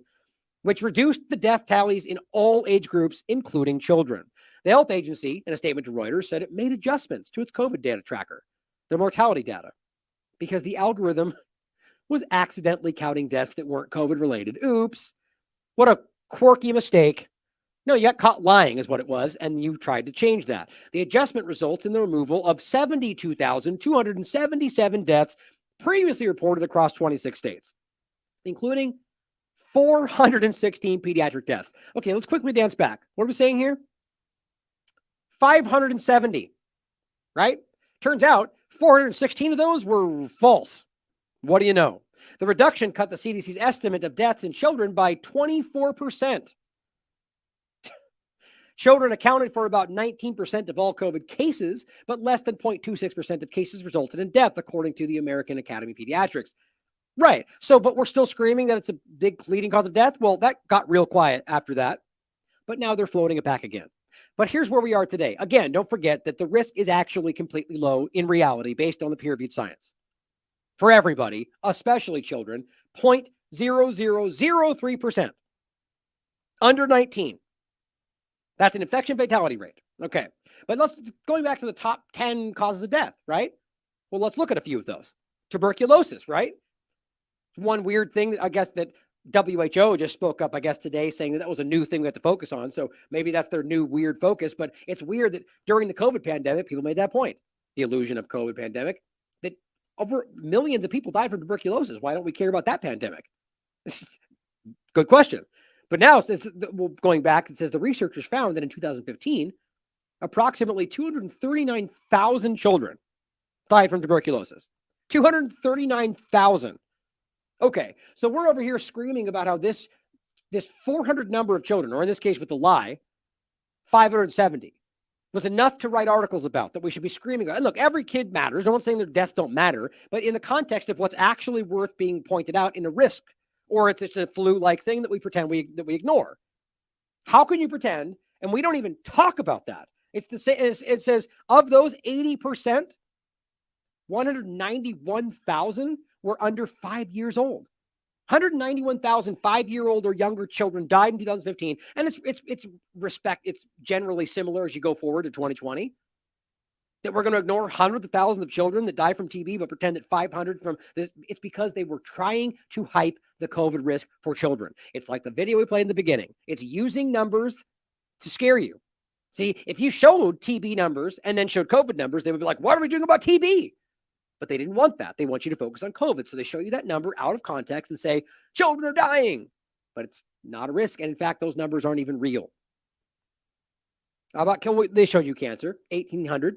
Cancer. Why don't we talk about that? It's a lot more than what we're pointing at now. Here's an interesting one. Flu death. I wanted to make sure this was actually correct. This is very strange to me. Actually, it really reveals a much bigger lie. So during the most recent 10 flu seasons, the number of pediatric flu deaths in a season has ranged from 1 in 2020 to 199 in 2019 to 2020. Okay, so the year before the pandemic was 199 pediatric deaths. So we're right now we can prove to you something that is 0.1, 0.2. They're arguing kills less than something that is 0.0003% risk, because that's the real risk to children 19 and younger, 0.0003%. But flu, which kills 0.1% or so, they're telling you it kills less. I mean, it doesn't make sense. So they're lying to us. But overall, you go forward to the next year, and then suddenly it's only one kid in all of 2020 dies from the flu. Right. Those numbers were folded over into COVID-19, as we all had told you. Here it is right from their own page. 1 in 2020. So 198 or whatever it was that year, those are numbers they said were COVID-19, because we already showed you that. PIC was pneumonia, influenza, and COVID, and they used those numbers as one number for COVID. That's right on their website. I showed you 100 times. That's how easy it is to lie with numbers.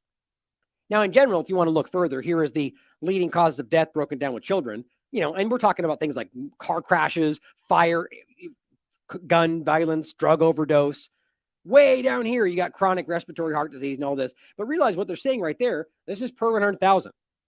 Right now, what they're arguing is this translates to 1 in every 100,000 kids die from COVID. I could prove to you that's not true. But even then, I mean, that's dramatic. The bottom line is they're trying to hype this like something you should care about, when at the end of the day, it's less concerning than almost every other problem we're seeing for kids. And overall, this one was interesting. This is the WHO in the same discussion, but it's only 5 or older. Or no, less than 5, less than 5, under 5 years old. What it shows you, 0 to 4. Acute lower respiratory infections in 2017, 766 deaths. Look at that.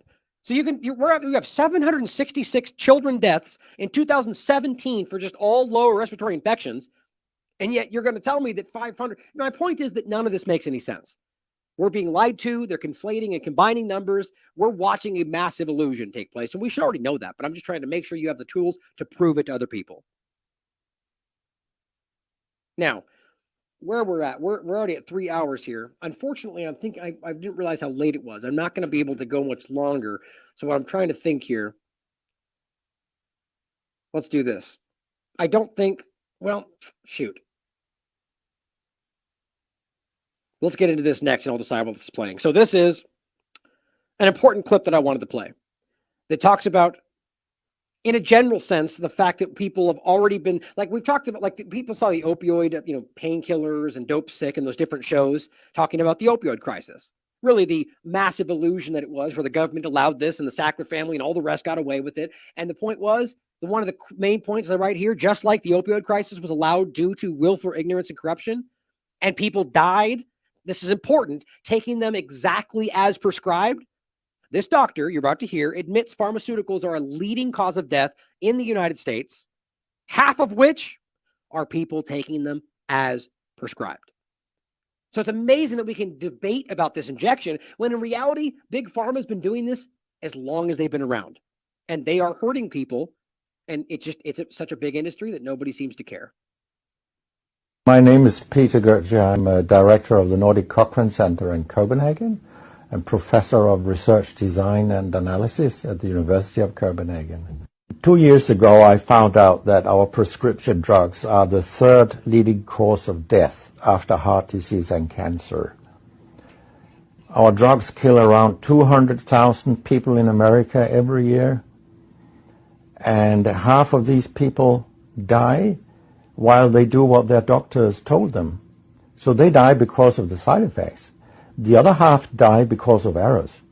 And it's often the doctors that make the errors, because any drug may come with 20, 30, or 40 warnings, contraindications, precautions, and so on.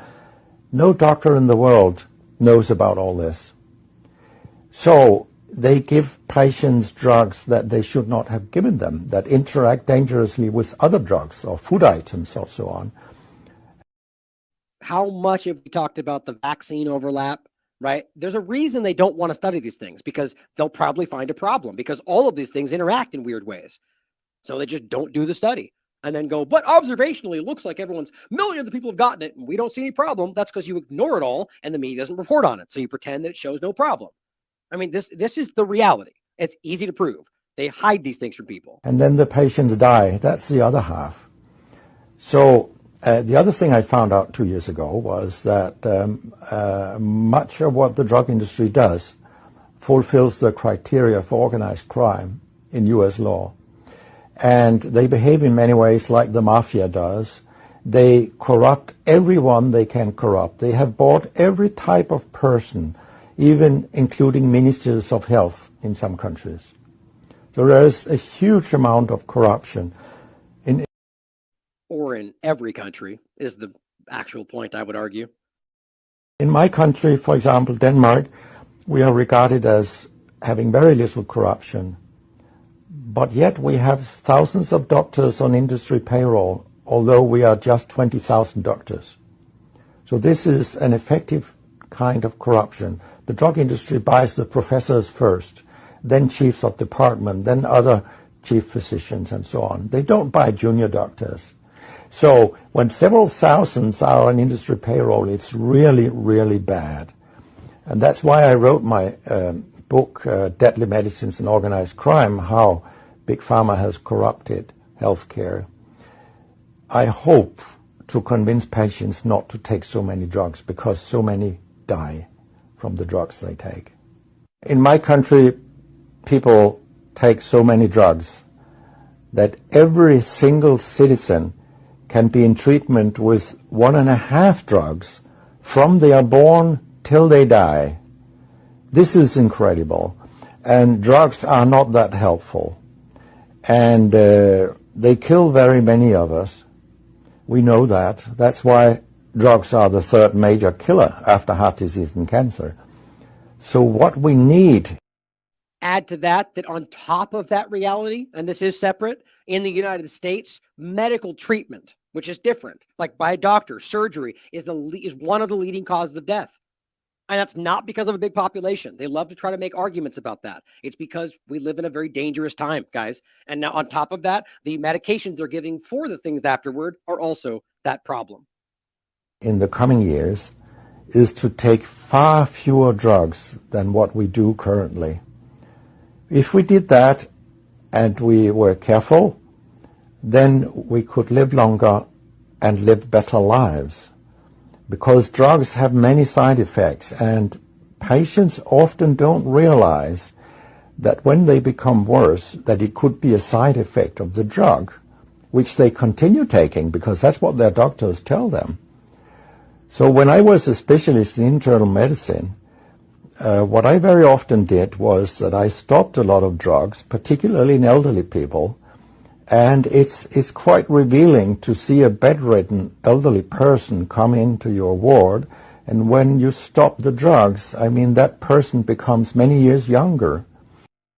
And see, this is one of the bigger points. They love to tell you the idea that because of the modern marvel of, modern medicine, that people are living longer, and, except right now, we're seeing a stark difference in that. In the United States, the life expectancy has plummeted, and it did for everybody for a little bit, and then the United States is just dramatic, and I think there's an obvious reason.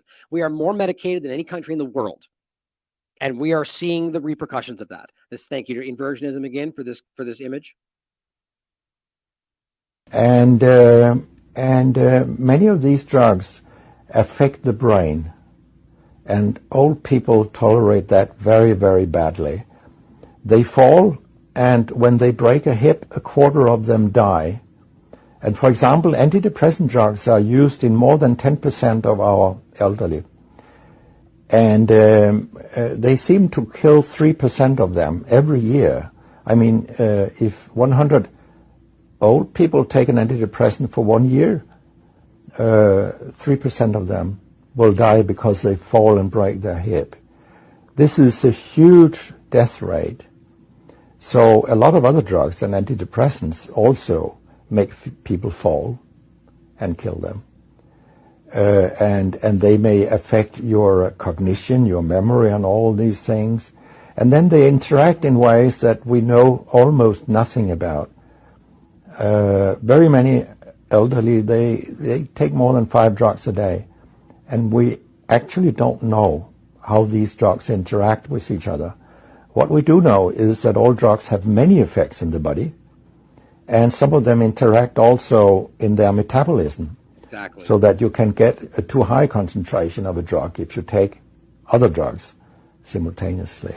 They know this. Maybe Mandy Cohen doesn't know that. That wouldn't surprise me at all. But they know that. And they're pushing them to take them all at the same time when they haven't tested any of them together. So we make a lot of harms that we don't even recognize. I have a pretty colorful collection of things people have called me during all these years. And sometimes journalists have asked me, why do you always look up controversy? And my reply is, I don't. Controversy looks me up. Think about how embarrassing that is as a journalist who's supposed to be speaking truth to power. Why are you making things controversial? Why aren't you just towing the line like the rest of us? Because it's not popular to tell the truth in healthcare. You will get a lot of enemies because a lot of people make money on false premises, doctors and industry alike. And our drug regulators and our politicians, they are on board on this wagon.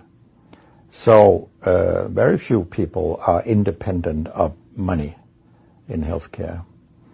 And of course, I have attacked a lot of holy cows during my career, and people have screamed loudly.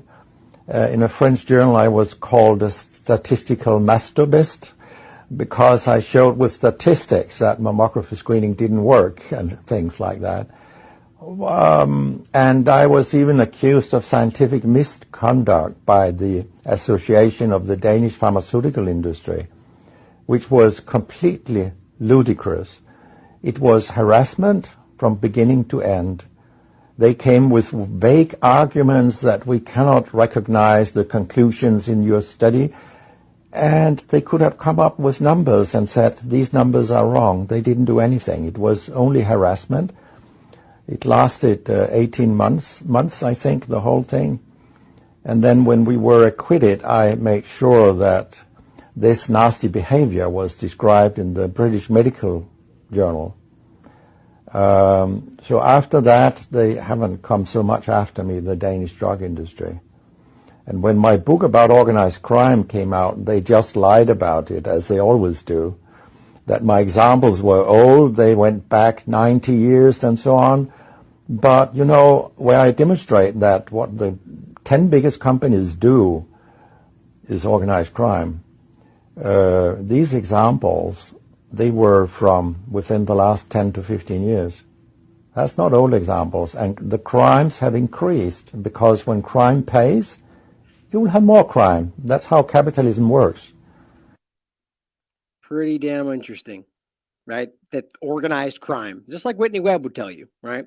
Now, unfortunately, and I'm sorry to do this, guys, I do have to wrap. I'm not going to be able to get to Martin's video or David Martin's video, but I will make you a promise that I'm going to do my best to get that out just by itself tomorrow because it really does deserve its own focus. It's fantastic, and I'll try to include it tonight as well, just in case you want to watch it.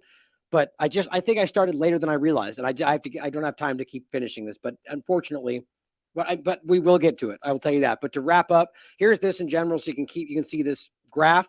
But I'm going to play this one part for you here, so you can see, and we'll just end on this point right here. Where I'll do this first, and this is Recep Levy pointing out that a study in preprint shows well accepted in vitro cell line model that Pfizer Vax inhibits accumulation of an embryo fetal hemoglobin. Isn't it globulin? Hemoglobin. Is that right? It's weird. I guess maybe I've been mispronouncing it this whole time. Anyway, in regard to blood, critical to baby's development and pregnancy. That's the point. Another study finds another effect directly on the development of children. Another concerning finding RE potential negative impact of our mRNA vax on pregnancy outcomes, which we're seeing everywhere. And they're telling you right now to give it to pregnant people. Give it to first and foremost. There's the link if you want to read it for yourself. Every single part of this seems to affect directly on the things that it's hard not to see that overlap, guys. Pregnancy, reproductive population. Lastly, here's Children's Health Defense.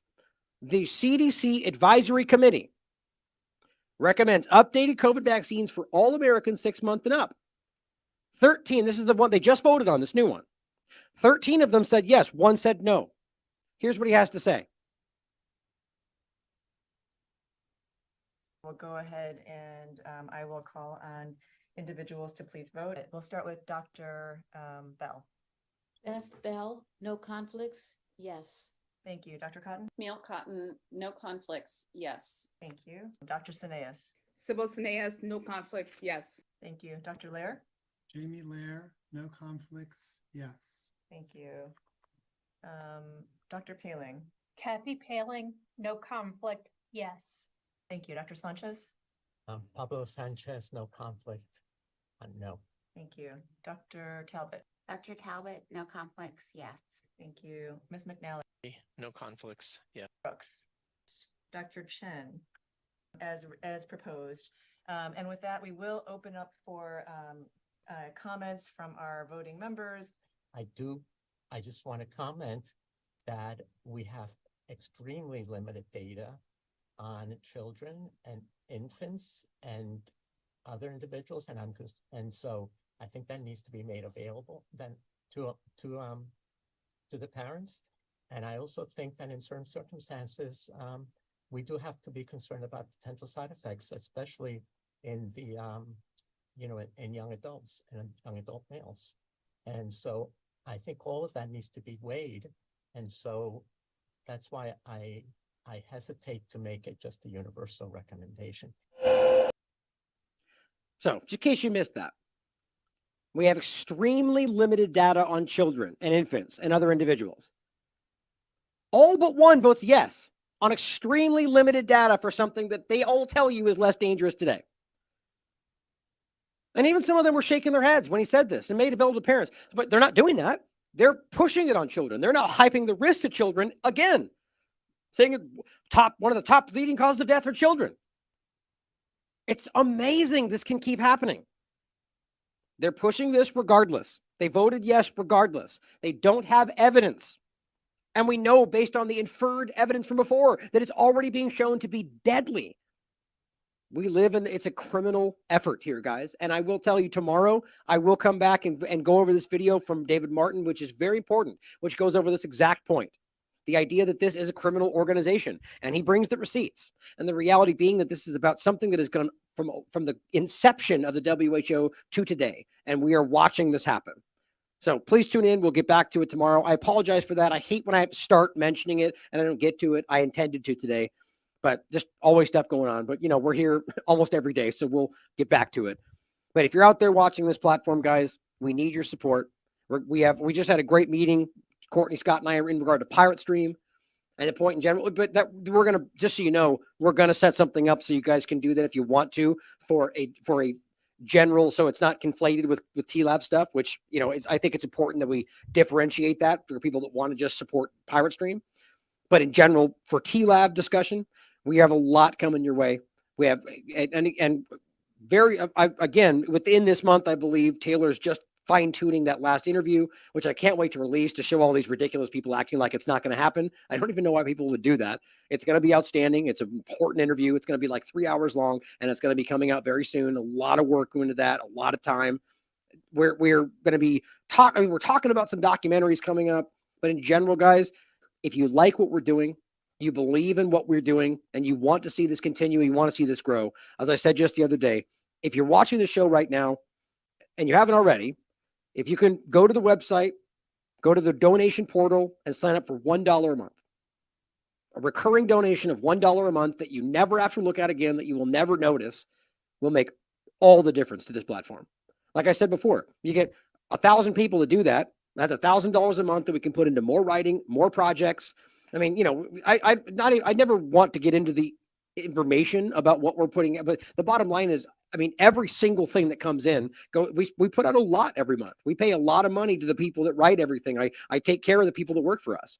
Now, it's important that I want them to want to write for the Last American Vagabond, and as well as the work we do and the people we fund. It's all being put to use.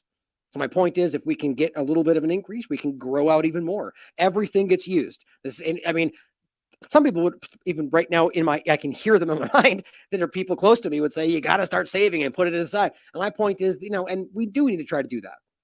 But I feel such a current urgent need to put out as much as possible, as often as possible, and grow as much as possible, because I feel like every moment that we put this out, every moment we keep the work going and growing and reaching new people, we're saving lives. We're reaching people that will then change other people's minds. So that's my point, is every cent comes in, goes immediately out to the work, and we will continue to do as much as we can. So help us out, support the platform. We love you all, guys. As always, question everything. Come to your own conclusions. Stay vigilant. How it gets to the point where things get to terrible places one tiny step at a time. If I encroach on you and I'm sophisticated about it, I'm going to encroach 2 millimeters. I'm going to encroach right to the point where you start to protest. Then I'm going to stop. Then I'm going to wait. Then you're going to calm down. Then I'm going to encroach again right to the point where you protest. Then I'm going to stop. Then I'm going to wait. And I'm just going to do that forever. And before you know it, you're going to be back 3 miles from where you started, and you'll have done it one step at a time. And then you'll go, oh, how'd I get here? And the answer was, well, I pushed you a little farther than you should have gone, and you agreed. And so then I pushed you a little farther than you should have gone again, and you agreed. And if anybody's interested in... What if the experts are wrong? What if quarantining the healthy doesn't actually save lives? What if wearing a mask in public is not effective? If you do not have a mask, you cannot ride public transportation, sir. My name is Dr. Jeff Barkey, and I'm here representing thousands of physicians across the country whose voices are being silenced because we don't agree with the mainstream media and the experts who are telling us what to do. Everything I've seen in the last 9 days, all the things that just don't make sense, the patients I'm seeing in front of me, the lungs I'm trying to improve, have led me to believe that COVID-19 is not this disease, and that we are operating under a medical paradigm that is untrue. Never in the history of this great republic have we quarantined the healthy. Never in the history of this great republic have we told churchgoers that it's illegal for you to exercise your First Amendment right of freedom of religion.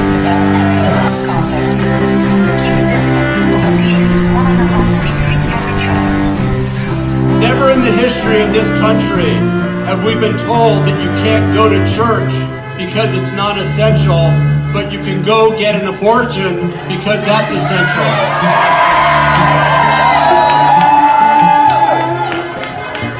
Never before in our country have we let criminals out of jail, but we've told you you can't exercise your Second Amendment right and protect yourself by purchasing a firearm. When liquor stores are deemed essential, but your businesses are deemed non-essential, there's something wrong going on. We cut off people's utilities this week and made them pay what could have been their last check to us to turn their lights on in a global health pandemic. But you don't care about that. You didn't want to meet. This booklet, the Declaration of Independence in our U.S. Constitution, was never designed to restrain the people. It was designed to restrain the government. We're realizing that the fatality rate of this virus is in the ballpark of a bad seasonal influenza. Do not let your voices be silenced.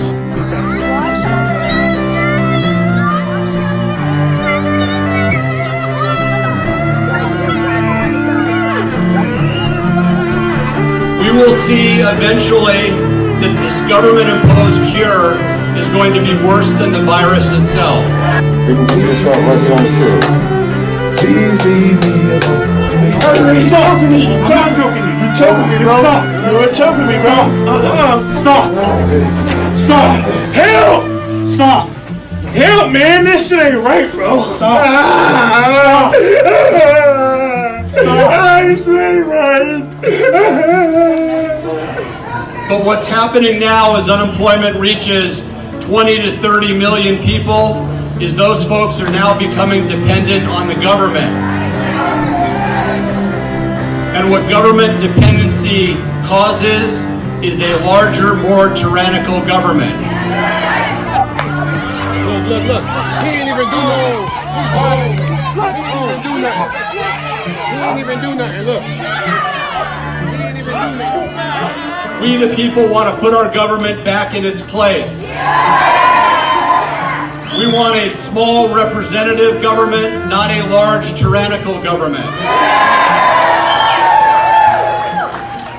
I'm here representing thousands of physicians around the country whose voices must be heard. We've never seen where we quarantine the healthy, where you take those without disease and without symptoms and lock them in your home. So you guys are asking me to leave the store for not wearing a mask when I have a medical condition, even though yours is pulled under your nose. There's a note that says I don't have to bring a note, and yours isn't even on. Just do whatever you want to do. It's America, right? Listen, Get out. I cannot wear a mask. Get out. Do not let your voices be silenced.